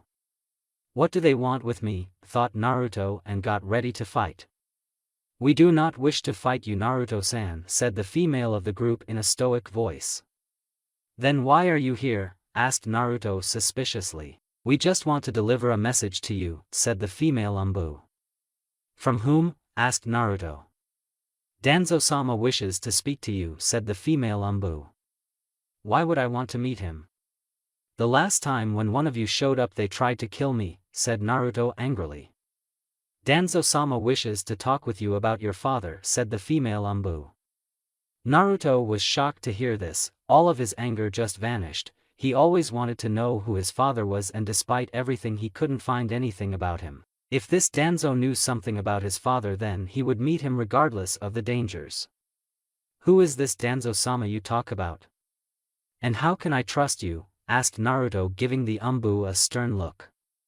We do not wish to harm you, Naruto-san. All of your questions will be answered by Danzo-sama. It is your choice if you wish to come or not. If you do not want to come with us, we will leave you immediately, replied the female ANBU without any emotion in her voice.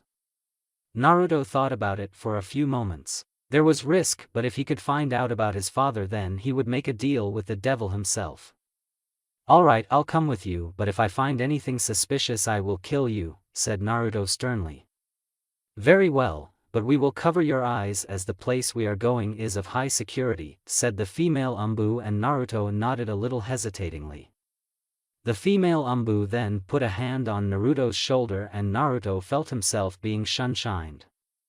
For the next few minutes Naruto could feel descending down multiple stairs. After a few moments the ANBU stopped and opened Naruto's blindfold. The first thing which Naruto noticed was that he was in a dark room. There was no furniture in the room. It was plain. There were a few pictures of Konoha and a picture of the Naidame Hokage on the wall. Naruto found these characteristics to be very strange. Naruto heard the sound of a cane making contact with the ground. He looked towards that direction and found a man standing there. He had black shaggy hair. The man appeared to be old, probably the same as the Hokage if the wrinkles on his face were any indicator. He wore a gray robe which covered his entire body and had his right hand wrapped in it. The man's right eye was covered by bandages and he was looking at Naruto with a neutral expression. You must be Danzo? Asked Naruto flatly. Indeed, I am Naruto. I wish to speak with you, said Danzo with a neutral tone in his voice.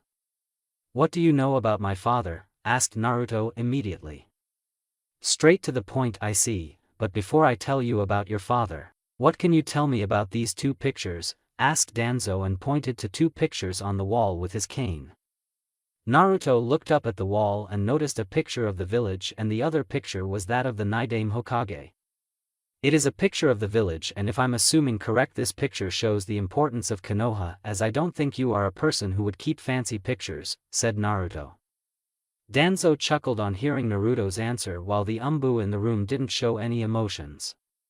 You are indeed smart, but what do you think of Naidame? Asked Danzo. The Naidame was one of the greatest shinobi of the village. He introduced the rules which we follow as shinobi today. He was a shrewd man who valued the safety of Konoha above everything else and followed the rules of shinobi to the core, explained Naruto. It seems Kakashi has trained you well, said Danzo. How do you know Kakashi and Isan is training me? Asked a shocked Naruto. I know everything about you, Naruto. I even know about your Sharingan, said Danzo, suddenly shocking Naruto. That's impossible, said Naruto disbelievingly. We live in a world of deception and lies, Naruto. What you see may not be the reality. Every person likes to live in their own fantasies. But I know everything about Konoha and everything about you, said Danzo with a smirk. Naruto didn't know what to say. This man knew almost everything about him, and if he knew about his Sharingan, then what other secrets did this man know about his life? Naruto decided to find out what this man knew. How do you know about my Sharingan? Asked Naruto sternly. Before I answer that, let me ask you something. Why do you think the Yondaime sealed the Kyuubi in you? Asked Danzo strictly.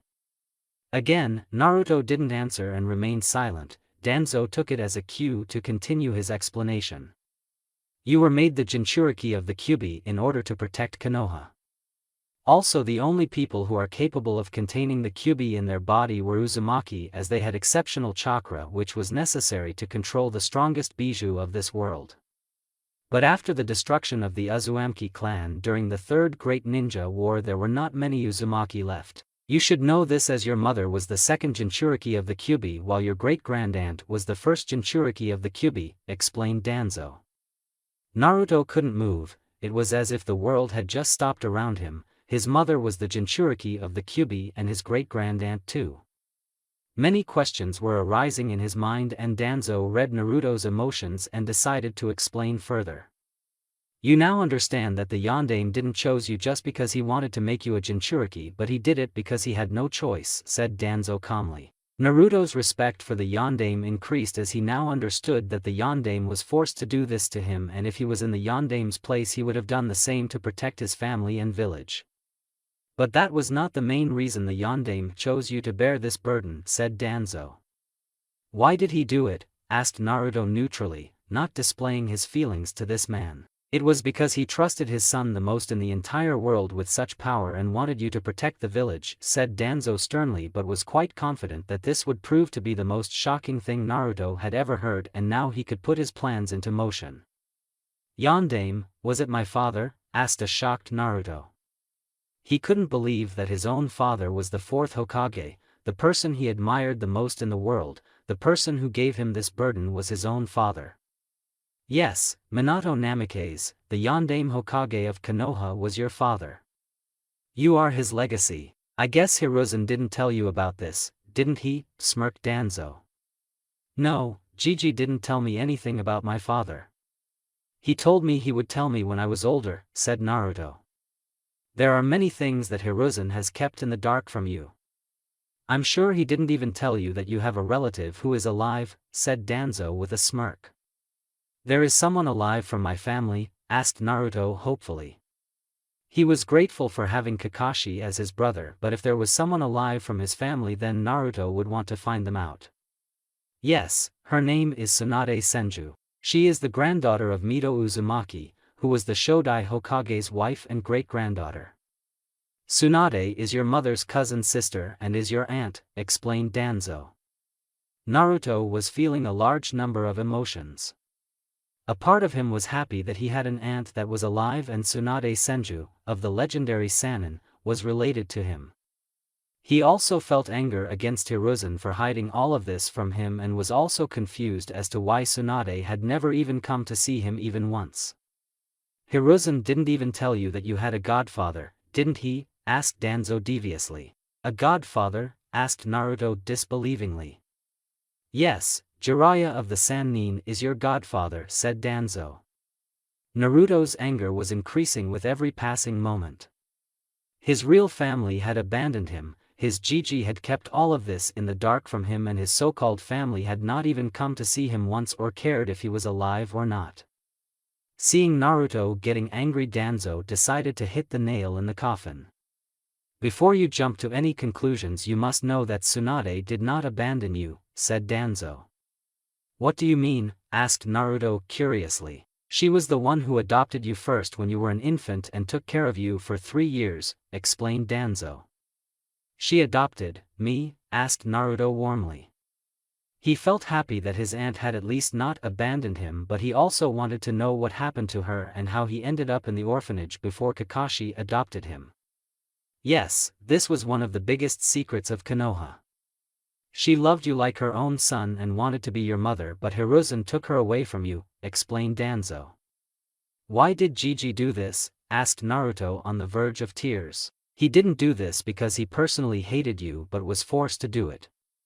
Tsunade was taking care of you in a secluded part of the village which was closely guarded by the ANBU Black Ops, but she didn't want to stay in the village due to some personal reasons and was also worried for your safety, so she wanted to leave the village, but as you are a Jinchuriki, you are an asset of the village like every shinobi, and so she couldn't take you with her, and Hiruzen was forced to make you stay in the village as he couldn't allow you to be taken away from the village as other nations may kidnap you for your power, explained Danzo. Tsunade, Oba-chan, thank you for being there for me. No matter what happens I will find you, thought Naruto. However, Jiraiya never cared for you even if he was your godfather. He didn't even came to see you once and instead focused on his spy network, said Danzo evilly. With each passing moment Naruto didn't know what to feel. A part of his mind couldn't believe that the Hokage whom he considered his grandfather had done this to him. Hiruzen had taken away his only living family, a woman who loved him like a mother was taken away from him, his own godfather had abandoned him.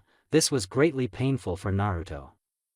On the other hand, rational thoughts were arising in his mind that whether all of this was true or was he being manipulated. How do you know all of this? How can I even believe that what you said is the truth? Asked Naruto suspiciously. I am an elder of the village and as such I know many things about the village as I served on the council. And what I'm telling you is the truth, whether you want to believe me or not is all up to you. I have never lied to you like Hiruzen and have told you your truth, said Danzo.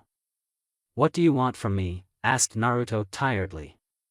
Many of his beliefs were shattered due to these revelations and his trust in people had shaken up tremendously. I only want you to protect Konoha. I know some people in the village do not like you, but you should not get affected by it. Think of the sacrifices made by your father. He sacrificed his own life to save the village and entrusted the village's future to you by granting you the power of the Kyuubi. Your father was a true shinobi, said Danzo. Naruto could clearly understand what Danzo was saying. His father, the Yondaime Hokage of Konoha, had entrusted everything to him and it was his duty to protect the village. And even though Hiruzen had hidden some things from him, he could understand he had to make some painful decisions as the Hokage. I am not saying that Hiruzen hates you, but he only did what was best to protect you. But Hiruzen is too soft, he lacks the will to take harsh decisions when it comes to the safety of Konoha. One of his biggest mistakes was letting Orochimaru, one of the biggest traitor of Konoha, to live because he got swayed in his emotions over his prized student, explained Danzo. Naruto agreed with Danzo that Hiruzen should not have let Orochimaru live. Naruto did not like Orochimaru, he hated him, he was responsible for Anko's miserable life. He had branded Anko with the curse seal and had destroyed her life. Naruto loved Anko like his elder sister, and if Hiruzen had just killed Orochimaru, then Anko's life would have been different. Instead of living a life of being hated, she would have been able to live a happy life. This was one of the biggest regrets that Naruto had of Hiruzen. The ninja world is an ascetic world. A true shinobi controls his emotions and serves in the shadows in order to protect the village and strengthen the nation. The village is all that matters and nothing else. Self-sacrifice is the way of true shinobi, to be ready to sacrifice anything and do what is necessary in order to protect the village is the duty of the true shinobi. This was the will of the Yondaime Hokage, the one which your father followed to the core, explained Danzo. Naruto was listening carefully to what Danzo was saying. He found Danzo's words to be very true and his father had done the same thing in order to protect the village and so had the Yondaime Hokage. You are truly special and are the legacy of Minato, so I kept tabs on you. And as for how I know of your Sharingan, do you remember the incident when you were attacked by ANBU few years ago? Asked Danzo. Yes, the ANBU with the same masks had attacked me, said Naruto, pointing his finger to the ANBU in the room. I sent the ANBU after you in order to test how strong you were to do your duty as a shinobi of the village, said Danzo. By killing me, you wished to test me? Asked Naruto sarcastically. I only wished to see how strong you had become after Kakashi started to train you. I did not order the ANBU to kill you but just test your strength. However, you ended up killing one of them by accident, said Danzo. Naruto lowered his head in shame. Even though he had acted in self-defense, he hated bloodshed but also knew as a shinobi he may have to kill, but that doesn't mean he had to like killing people. Danzo saw the shame on Naruto's face. If any of his root had behaved in such a pathetic manner, then he would have killed them instantly, but he knew he had to be patient with Naruto if he wanted his plan to work. You should not be ashamed, their deaths were not meaningless. Due to that accident your Sharingan awakened and your powers increased. They died as a true shinobi in a battle, said Danzo proudly. How can you say that for your own people? Asked Naruto angrily. Self-sacrifice is the way of a true shinobi. Their deaths were unfortunate but I do not regret it. Instead, I cherish that such shinobi served and died for the village. My aim is to protect Konoha and bring peace to this world, said Danzo confidently. Danzo knew that his way of peace was by making Konoha rule over the entire world, but Naruto didn't need to know that for now. He had plans for Naruto and he would make sure that his ambitions were fulfilled. Naruto's dream was to create a peace where people can understand each other. Where there was no hatred, no sorrow, no pain. Where parents didn't have to die, where children didn't have to grow up alone, where shinobi did not hate each other. And as such he was intrigued by how Danzo can share views of peace. I, along with a few of my comrades, do whatever is necessary to protect Konoha and bring peace to the shinobi world. We do what is necessary, said Danzo proudly. Are you trying to oppose Gigi? Asked Naruto sternly. Naruto was still angry at Hiruzen for lying to him, but he still cared for him, and if Danzo intended to harm him then he would stop Danzo. No, Naruto, Hiruzen and I are comrades. We do have a different ideology and thoughts, but we both want to protect Konoha and I do things which Hiruzen isn't able to do, said Danzo tactfully. You don't want to become Hokage? From what I've heard you say, you don't like Gigi and you think you can do better than him, accused Naruto. He is indeed quite perceptive. I have to give you credit for that, Kakashi, thought Danzo was impressed with Naruto's accurate perception. No, I do not wish to become Hokage, I only wish to help Hiruzen. He was my teammate and as such it is my duty to help him to protect the village, lied Danzo. Danzo then tapped his cane on the ground and ANBU came forward with a scroll and handed it to Naruto. Naruto took the scroll and was curious as to what was in it. What's in this scroll? Asked Naruto curiously. This is a scroll containing a summoning contract for crows, said Danzo with a smirk. Naruto's eyes widened on hearing this. He knew summoning contracts were extremely rare and priceless and were a great asset for a shinobi. Only certain shinobi had summons. Kakashi had his dog summons, Jiraiya was the toad sage. For Danzo to give Naruto a summoning contract was strange for Naruto. Why are you giving me this? Asked Naruto curiously. It is a gift which I want to give you. I have faith that you will use it to protect the village, said Danzo. What do you want in return? I don't think you would just give me a summoning contract like that, asked Naruto suspiciously. Danzo was a master in manipulating people. He had lured Naruto to him by using his knowledge of Minato and Naruto as bait. He had then revealed Naruto's secrets to him which Hiruzen had hidden from him and had weakened his belief in Hiruzen. He had then went on to explain his ideology to Naruto, hoping to get him on his side, and the final finishing was offering the boy a big gift as a summoning contract to strengthen his beliefs in Danzo.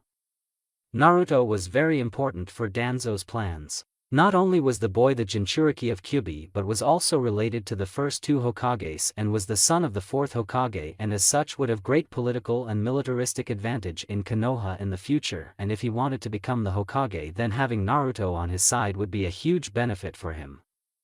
Naruto also was a powerful shinobi and if he could understand Danzo's ideals then he could become Danzo's ultimate weapon. So Danzo decided to do whatever necessary in order to fulfill his goals and was patient in dealing with Naruto and changing his beliefs. I believe you can use it more properly than anyone else. I do not want anything in return. Your father did a lot for his village and the least I can do is guide you in protecting what your father died for, said Danzo tactfully. Naruto nodded. If Danzo was just giving him a summoning contract without wanting anything in return that he was not refusing it. Summoning contracts were very rare. Finally, my plans will be fulfilled, thought Danzo. Now I need to ask you, Naruto, will you do whatever it takes to become a true shinobi and cooperate with me so that we can protect Konoha and bring peace to this world? Asked Danzo with a smirk.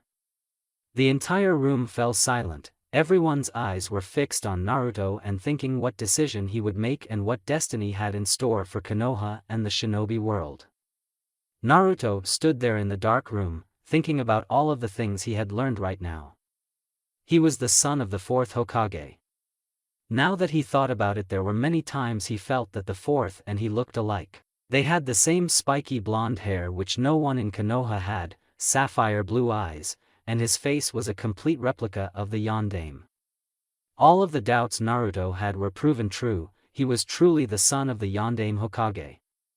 This made Naruto proud as well as sad at the same time. Proud for being the son of the greatest hero of the Hidden Leaf, and sad because his own father had sacrificed him for the village. Even if Minato's intentions were good and was for the village, Naruto resented what Minato had done to him. He had sealed a tailed beast in his own son, left Naruto for a life of misery and pain. Minato will forever be remembered as a hero of the Hidden Leaf while he was considered a demon. And what about his mother? She was the Jinchuriki of the Kyuubi. Did she also agree to seal such a monster in Naruto? Did she not love him? She should have known how miserable a life of a Jinchuriki is, and even then she agreed with it. They are nothing but trash for sacrificing their own son, thought Naruto regretfully. Next was the issue of his aunt, the mystery behind her, and was all of this even true, or was he just simply being fed lies and was being manipulated? He looked at Danzo. The man seemed to be looking at him calmly without displaying any emotions on his face. Naruto was not sure what he thought about Danzo. The man seemed to be knowing a lot of secrets about Konoha. Such secrets that were only privy to the Hokage. He had his own ANBU who were nothing more than machines who didn't display any emotions. Danzo was the one who was monitoring him for a long time and even sent his men to attack him. But the most dangerous things were his ideals of peace. He wants to bring peace, but he doesn't even hesitate to sacrifice his own comrades, and nor does he care about their deaths. He wants to protect Konoha and wants to use any means necessary. He seems to be a warhawk who believes he can do anything, thought Naruto analytically. Danzo seemed to not like Hiruzen and hated his ideologies and wanted Naruto to join him. Naruto wondered why he was so important to Danzo, and then the whole plan became a lot more clear to Naruto. He was the Jinchuriki of the Nine Tails. He had the Sharingan and would be a force to be reckoned with in the future. Also, if his heritage became known to the public, then the people would be more supportive of him, as he was the son of the fourth Hokage. Naruto clearly understood that he was a tool which Danzo wanted to use as a means for his own ambitions. Where did he get the crow summoning contract, thought Naruto. Summoning contracts were very rare. The only summons which Naruto thought Konoha had were the slugs, toads, snakes and dogs. For Danzo to possess a summoning contract and give it so easily to Naruto under the lie of as a sign of his faith indicated something fishy. What would happen if he tried to take over Konoha? He already seems to have his own shinobi, knows deep secrets about Konoha and me. He despises Gigi's ideology, wants to get peace but doesn't care about people and considers them tools. What should I do, thought Naruto deeply. Naruto did not hate the village, even if what Danzo said was true. He loved his friends. If Hiruzen had lied to him, then he must have had good reasons. Naruto trusted Hiruzen far more than Danzo. Hiruzen and Kakashi were there for him, while Danzo even sent his own men to try to kill him to measure his strength, so Naruto decided to trust Hiruzen instead of Danzo. But there were a few things that were troubling Naruto a lot. How much more has Danzo been hiding? How many secrets does he know? His ideologies are a threat to the village and my family, thought Naruto firmly. If he knows so many things and does not like Gigi's way of thinking, who's to say he won't try to usurp power and become Hokage himself? He tells he does not want to become Hokage, but I don't think he is telling the truth, thought Naruto. Naruto then wondered what his next action should be and what repercussions it would have for him and the village. A shinobi is a person who endures pain and sacrifices everything in order to fulfill his duty and protect what is precious to him. Naruto remembered what Hiruzen had told him a few years ago. In order to protect his village and find out the truth about himself and Danzo, Naruto made a decision that would change his life forever. What is your answer, Naruto? Are you willing to sacrifice everything for the sake of the village and the nation? Asked Danzo firmly. Self-sacrifice will be my way of ninja. I will do whatever it takes to protect my precious people, even if it means joining you, Danzo. I will find out what you are up to, and if you are a threat to my family, I will kill you, thought Naruto with determination. Hi, Danzo-sama, said Naruto with fake devotion. Danzo seemed to look at Naruto for a moment trying to detect any hidden intentions, but Naruto remained stoic and looked at Danzo without averting his eyes from him. Seems he has understood the meaning of shinobi. You will be a great asset to the village and for me, thought Danzo. Looks like I'm a spy in enemy camps. Who would have thought I would become a spy for the Hokage in my own village, thought Naruto humorously. Welcome to the Foundation, you will take your orders from me. The future of the Leaf Village depends on you. Mistakes will not be tolerated, said Danzo with authoritativeness. Yes, sir, said Naruto with determination. Danzo then passed a little note to Naruto and gave him the signal to read it. Naruto read the note and understood the meaning behind it. He gave a calculative gaze to Danzo and started reading it. Those of the Foundation have no names, no emotions. There is no past, no future, but only the mission. We are the roots that support the trunk of the Great Leaf Village from the shadows, said Naruto firmly. Good, always remember that. Now you will await further orders from me, until then you are dismissed. Your identity in the Foundation should not be known. We do not exist, do you understand? Asked Danzo stoically. Echai, yelled Naruto. Naruto then gave a short bow to Danzo and the ANBU squad that had brought him to the base took him away with a shunshin. Danzo then gave a signal and immediately 2 ANBU stepped from the shadows and bowed before him. Keep an eye on him. If he shows any sign of opening his mouth, erase his memory of this meeting and everything related to the Foundation, instructed Danzo. Permission to speak, Danzo-sama, asked one of the ANBU, to which Danzo gave a nod. Why didn't you give him a cursed seal? He could reveal the contents of this meeting to the Hokage, asked one of the ANBU without emotion. I cannot place a cursed seal on him. Hiruzen or Kakashi would notice instantly and there would be various questions that will follow afterwards. So it is your job to make sure to keep an eye on Naruto, ordered Danzo. The 2 ANBU nodded and disappeared in the shadows. Soon, very soon, Konoha will rule over all the shinobi world and I will be the one to establish peace. My era has come, thought Danzo with a smirk. Naruto was rushing towards training ground 28 with tremendous speed. His meeting with Danzo had gone longer than expected and as a result he was 15 minutes late for his meeting with Kurenai, and Naruto knew how badly women react when a person arrives late. Naruto was thinking how things had changed in a matter of a few hours. He had voluntarily become a spy in Danzo's Foundation in order to protect the village from Danzo's fanatical ideologies and beliefs. He didn't know how he was going to find out the truth, but he would not rest until he found out what the truth was about him and Danzo. I cannot tell Gigi or Kakashi and Isan about this.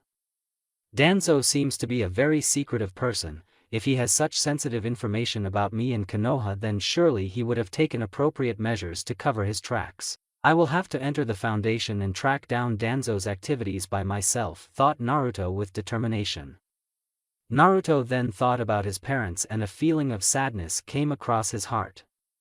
But before jumping to any conclusions he decided to investigate the truth instead of believing Danzo blindly. Naruto arrived at the training ground 28 and looked around for any signs of Kurenai. She seemed to be nowhere in sight.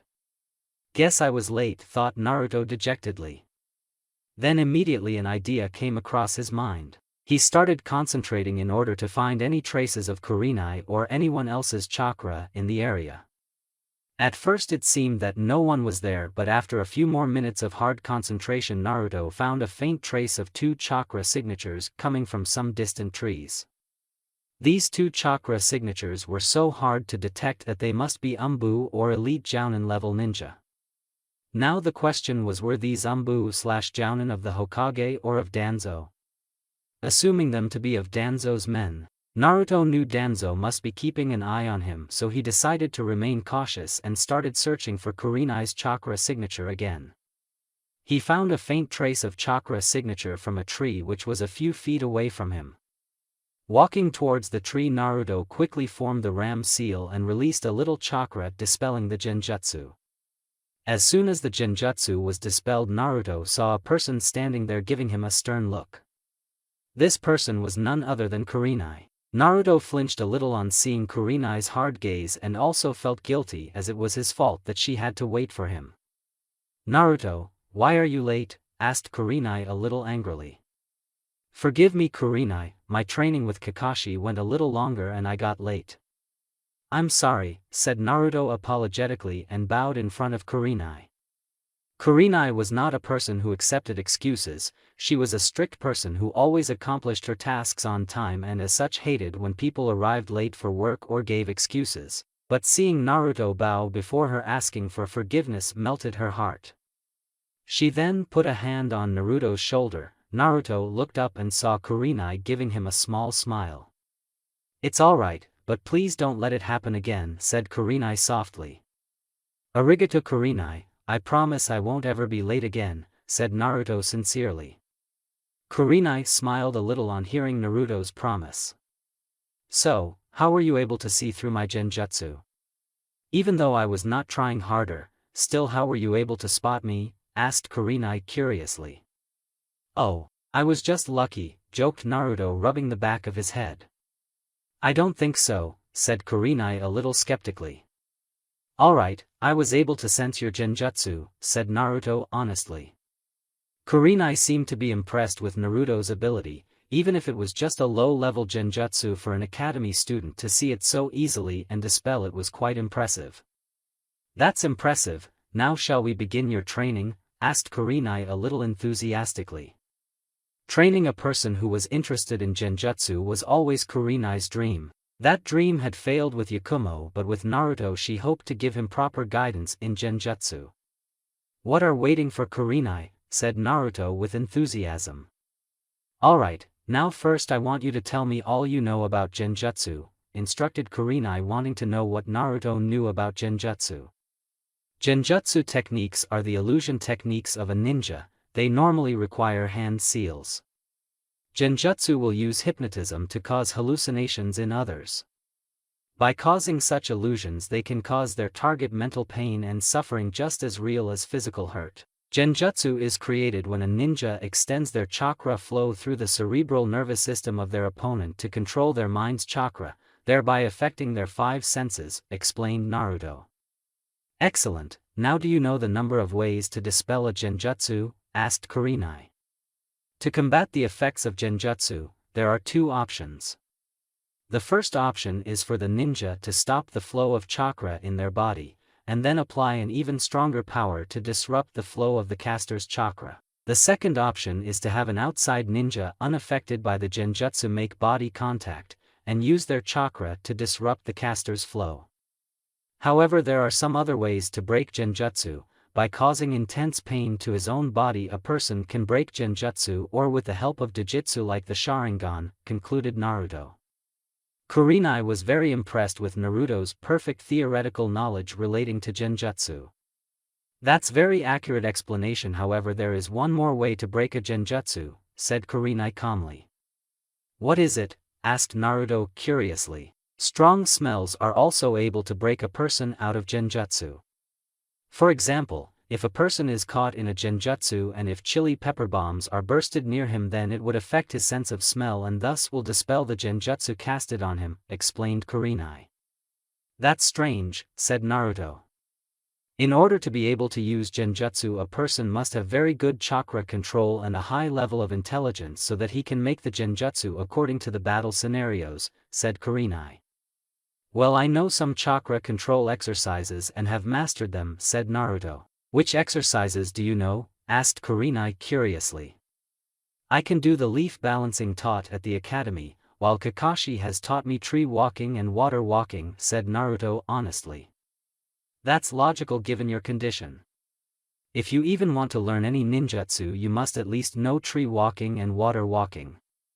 Kakashi has indeed given you some good training," said Kurenai with a small smile. "Oh, you have no idea Kurenai," thought Naruto with a smirk.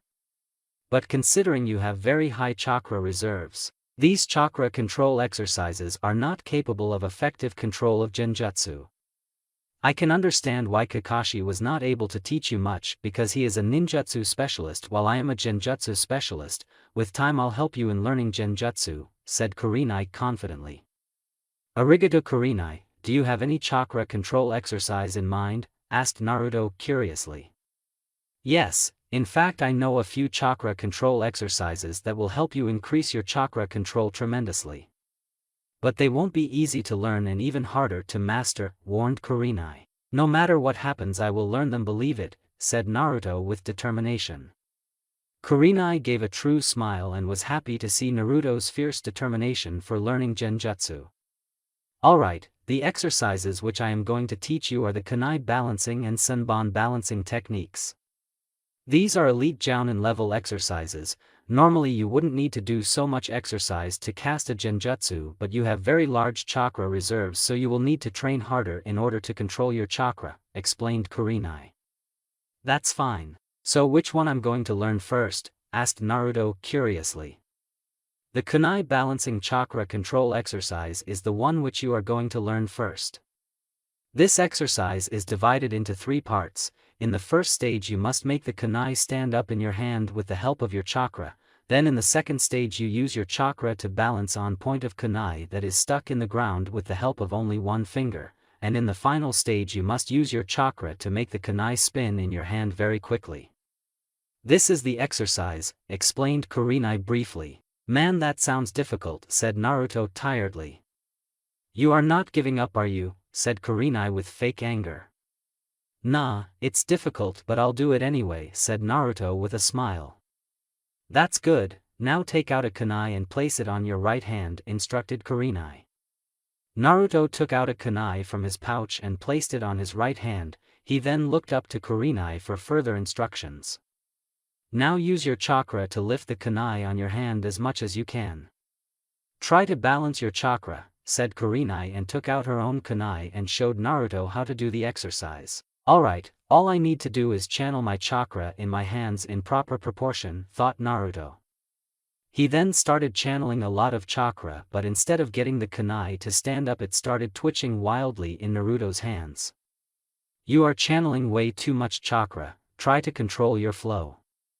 Concentrate and feel the movement of your chakra in your hands, said Kurenai and showed Naruto the exercise again.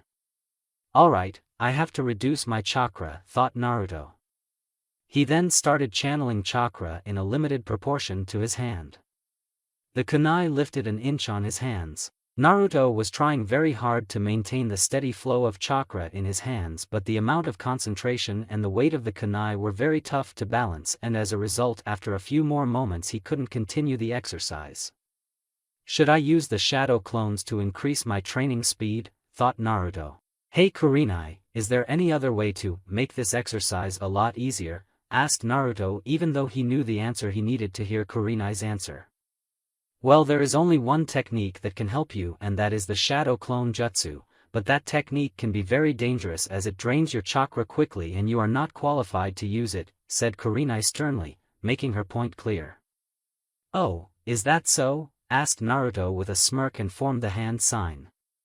Kurenai's eyes widened on seeing the hand sign and shouted at Naruto to stop, but it was too late. Kage Bunshin no Jutsu.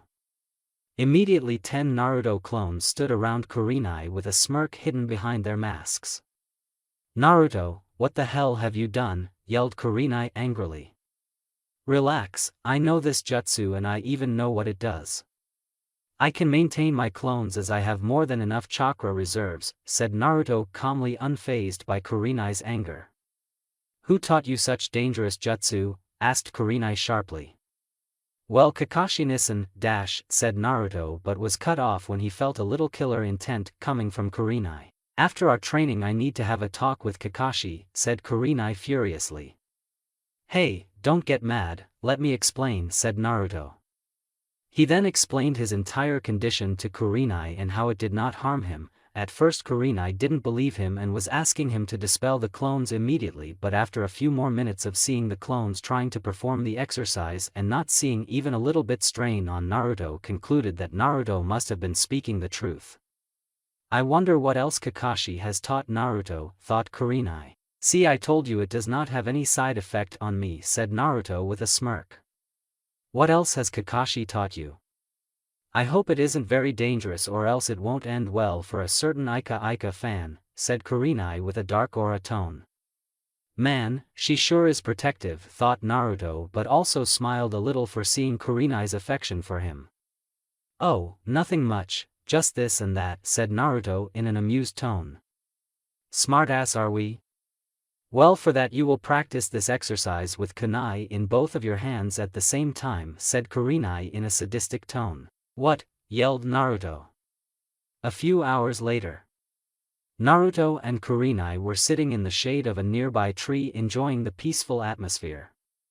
Naruto seemed to be exhausted and was resting in order to regain his strength. The chakra control exercise was extremely difficult for him. Even with the help of his clones, he was not able to make the kunai stand up properly in his hands. Kurenai had been true to her words and had indeed made him practice with kunai in both hands. Naruto wondered whether she possessed a little sadistic habits like Enko, but decided to not say his opinion to Kurenai, fearing her wrath. Naruto started thinking about whether what Danzo said to him was true or not. If it was true, why did his parents do this to him, knowing how the life of a Jinchuriki is? What made them do this? Why did both of them have to die and leave him alone? So many questions were running across his mind with no answer in sight. Kurenai seemed to recognize Naruto's sad mood and decided to lighten his mood. She then took out a small ration bar and handed it to Naruto. A ration bar? Asked Naruto curiously. It'll help you increase your energy and replenish your stamina a little, said Kurenai with a smile. Arigato Kurenai, said Naruto with his own smile. What are friends for? Said Kurenai happily. You are a good friend, Kurenai. I am grateful to you for helping me, said Naruto. You're welcome. If you don't mind me asking what is troubling you, asked Kurenai curiously. Am I that easy to read? Sighed Naruto. I guess, or I am just awesome, joked Kurenai. Naruto laughed on hearing this. He felt quite happy that he was able to reduce his grief with Kurenai's help. The exercise is quite difficult. Even with my clones I am having trouble controlling my chakra, said Naruto frustratingly. You are doing better than I expected. I believe with the help of your clones you will be able to master the exercise in maybe 2 months. Have a little faith in yourself, said Kurenai proudly. She was quite amazed at the rate Naruto was learning. He would become a skilled genjutsu specialist in a few years. Thanks, Kurenai, said Naruto. What is your dream, Naruto? Asked Kurenai suddenly. Naruto was surprised a little on hearing being asked such a question. My dream is to bring peace to this world, said Naruto sadly. Peace? Asked Kurenai surprisingly. A world where parents don't die, where people don't hate each other, where children can live happily with their family, said Naruto sadly. He started to feel a lot lonelier. Kurenai also got a little sad on hearing the meaning in Naruto's words and the pain behind it. She got closer to Naruto and hugged him tightly. Naruto stiffened a little on the sudden contact, but after a few moments relaxed and hugged Kurenai tightly. They held on to each other for a few minutes. Thank you, Kurenai, said Naruto gratefully. I'm always there for you, Naruto, said Kurenai sincerely. I would do anything to achieve my dream, even if it means sacrificing myself, said Naruto with determination. Don't say such things. You'll achieve your dream and don't even think about dying. I will kick you in the balls and bring you back from the dead, joked Kurenai, but also gave a little stern gaze to Naruto, indicating that she meant what she said. Naruto felt a lot more happy. He felt comfortable in Kurenai's company. It was as if he was at peace when he was with her. Is this what it means to understand a person? Thought Naruto. So how's it like living with Kakashi? Asked Kurenai curiously. Well, Nissan is a carefree guy. He lets me do most of the things I want and doesn't bother me much. He likes to train me and reads his book every time. I wonder why he is so hooked. Sure, it's a good book said Naruto, but stopped when he felt a rise in the temperature around him. He saw Kurenai with a dark aura surrounding her. Naruto wondered what had he done that pissed off Kurenai. You think Ika is a good book? Asked Kurenai menacingly, ready to teach Naruto a lesson if the answer was wrong. No, I mean from the sales of the book in the markets, said Naruto quickly. Very well, if I ever find you reading that smut I'll kill you, said Kurenai sternly. Sure, men you sure are scary like Enko, mumbled Naruto. Enko? Asked a surprised Kurenai. Yeah, she is one of my best friends, you can say she is like family to me, like a big sister. Why do you know her? Asked Naruto. Yeah, she is my best friend. But she never told me anything about you, said Kurenai. Naruto just shrugged his shoulders indicating that he couldn't say what Enko would do. Well, it's getting late and I have to visit Konohamaru, said Naruto and got up. He then offered his hand to Kurenai and made her get up. Hokage-sama's grandson? Asked Kurenai curiously. Yeah, he's like my annoying little brother, joked Naruto. It seems you are quite popular in the Sarutobi clan, said Kurenai with a smirk. Hehe, I try my best, joked Naruto. Keep practicing your chakra control exercise and meet me tomorrow here at the same time and don't be late, said Kurenai sternly. I'll be on time, I promise, said Naruto sincerely. Well, I've got to visit Hokage-sama, I'll see you tomorrow, Naruto, said Kurenai and disappeared with a shushin. See ya, Kurenai, said Naruto and disappeared in his own shunshin. Hokage Tower. Hiruzen Sarutobi was having a regular day at the office. Assigning missions, looking over reports, and many other things. But today an interesting thing happened. Kurenai Yuhi was right now standing in his office giving him a report of her mission and she seemed to be very happy. So how's his progress? Asked Hiruzen curiously. He is having difficulty controlling his chakra, but from what I have seen he will be able to master it in a few weeks. Though I was surprised he is able to use Kage Bunsen, said Kurenai. He is indeed very special, said Hiruzen with a smile. Hokage-sama, I want to ask a question, asked Kurenai hesitatingly. Go ahead, said Hiruzen flatly. Why did you assign me the mission of teaching Naruto Genjutsu? Asked Kurenai curiously. After you told me how he helped you yesterday and was interested in Genjutsu, I thought you were the best for teaching him. Kakashi had tried to teach him but Genjutsu is not his specialty, so you were the best option I had and it was very honest of you to tell me your intentions before you started training Naruto, said Hiruzen proudly. I did my duty, Hokage-sama. He is only an academy student and so it was my duty to ask for your permission to train him, said Kurenai honestly. That is why I trust you, Kurenai. You are a great shinobi of this village and have made great sacrifice for it. Also, I wanted you to spend some time away from missions, so I assigned you this duty in order to relieve your stress and enjoy your life a little, said Hiruzen with a kind smile. I am very grateful to you for showing me such generosity even though I do not deserve it, said Kurenai a little dejectedly. Nonsense. You are a nice person, Kurenai, who just had some bad incidents in her life. So, what's your opinion of Naruto? Asked Hiruzen, trying to lighten Kurenai's mood. He is a very nice Hokage-sama, he is kind, caring and even funny at times, but the most interesting thing is that he is way more mature than people his age, said Kurenai with a wide smile. She had taken quite a liking to Naruto. It is because of the pain he suffered that he is like this.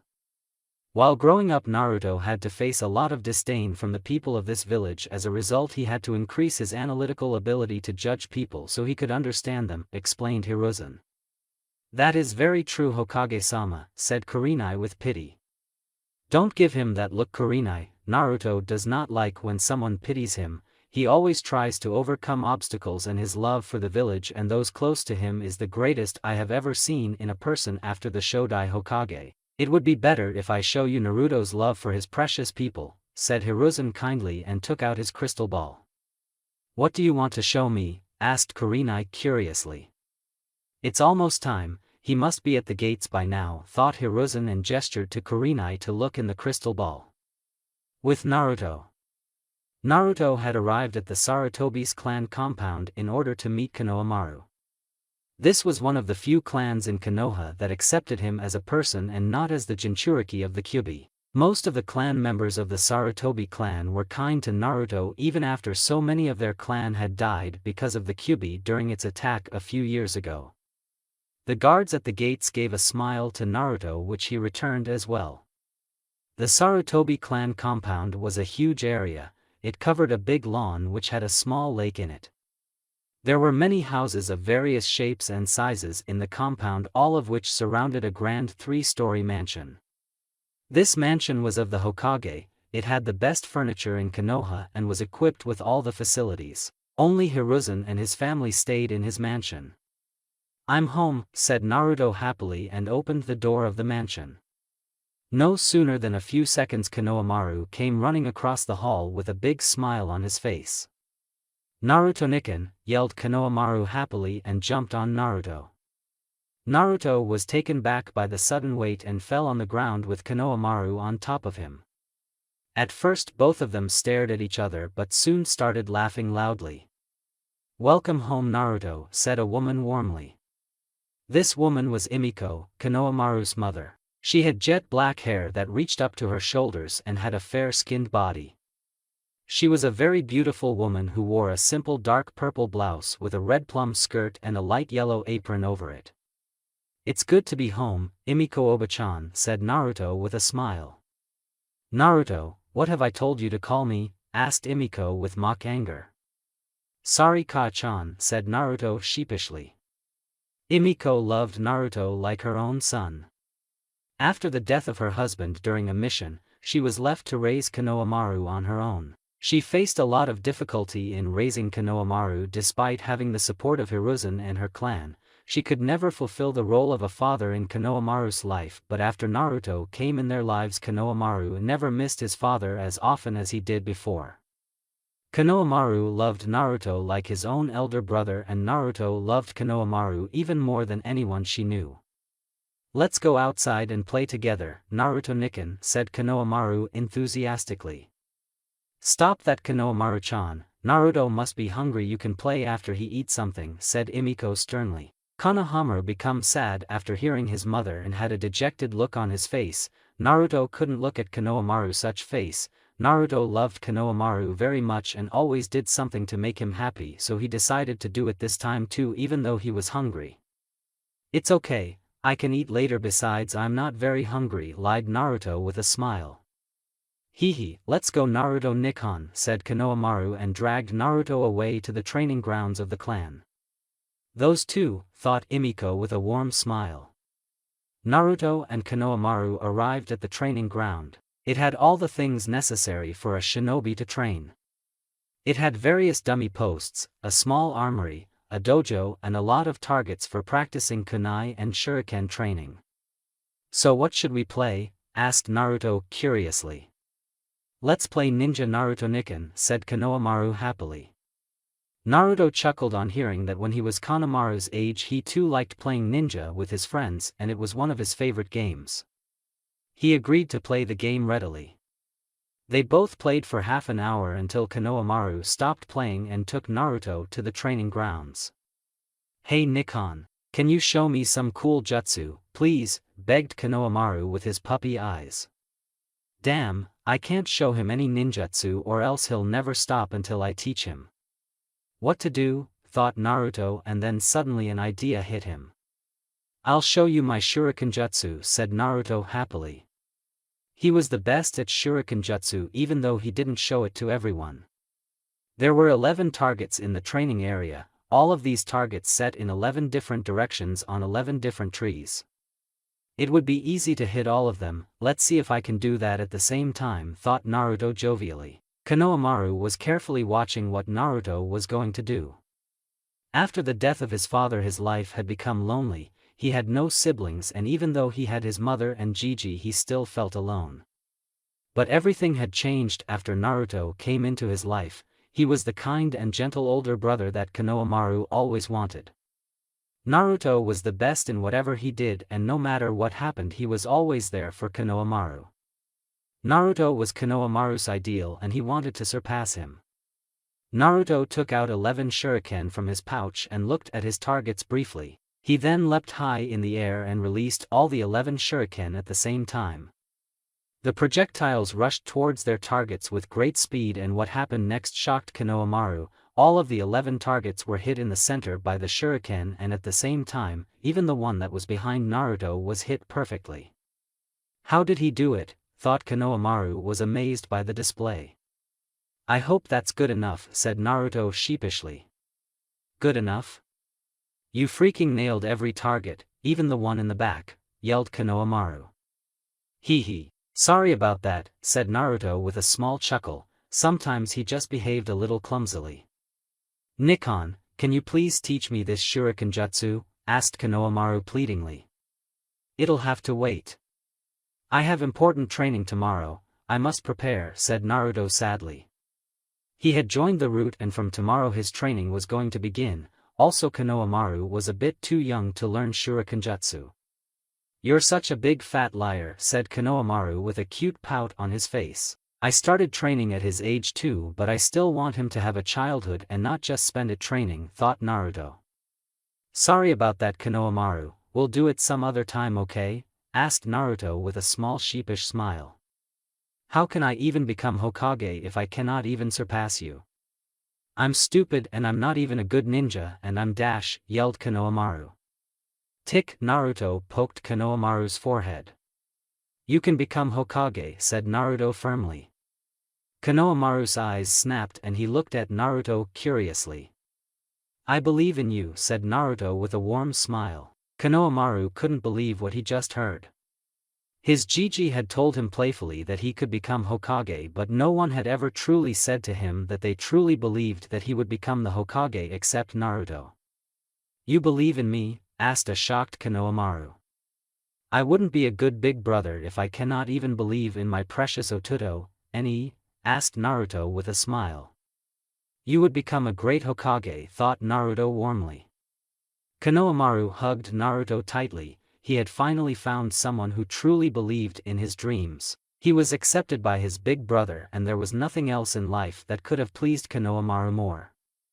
Well, it's getting late, we should go. We wouldn't want Ka-chan to become angry, do we? Asked Naruto playfully. No, Nikon, she is quite scary when she is angry, said Konohamaru with a little fear. Naruto chuckled a little and ruffled Konohamaru's hair, earning a pout from the boy. He then picked up Konohamaru and placed him on his back and started walking towards the home to eat some snacks and spend time with Emiko. Nikon, that was so much fun. Will you play with me again sometime? Asked Konohamaru hopefully. Sure, but I'm going to become a genin soon and you'll start attending the Ninja Academy next year, so we aren't going to have much free time for ourselves anymore, said Naruto calmly. That's okay as long as you can still spend time with me once in a while and you just wait, Nikon, I'll surpass you very soon, said Konohamaru confidently.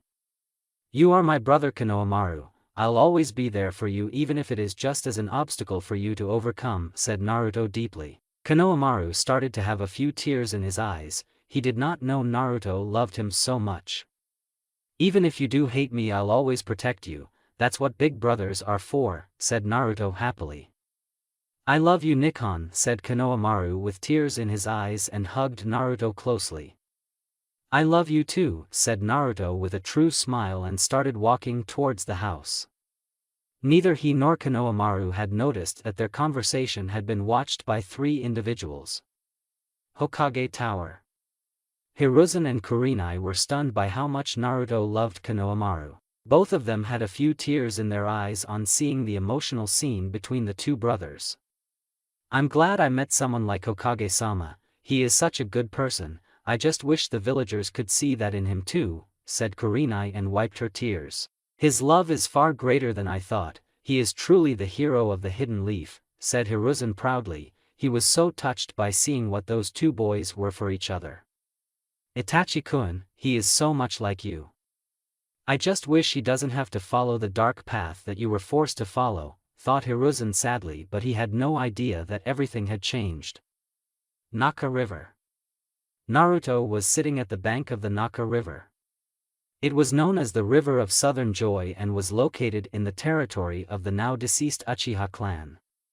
Naruto used to come here often. This was a place where he would try to understand the things in his life and tried to understand himself.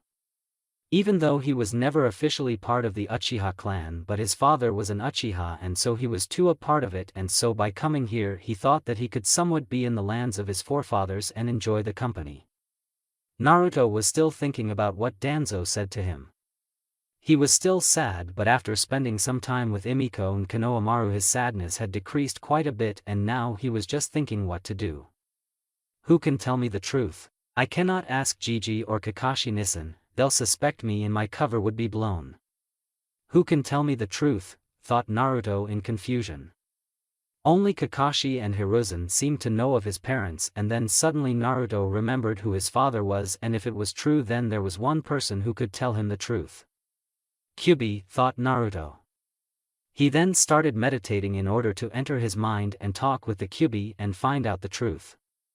After a few moments he found himself in the sewer and Kyuubi was looking at him curiously and with a little respect. What do you want? Asked Kyuubi calmly. This surprised Naruto. The last time they had talked to Kyuubi he did not want anything to do with him, and now he was talking with him so easily and was also not insulting him. I assume you have seen what has happened today? Asked Naruto. So? Asked Kyuubi seriously. I want to know the truth, said Naruto seriously. Why should I tell you anything? Asked Kyuubi curiously.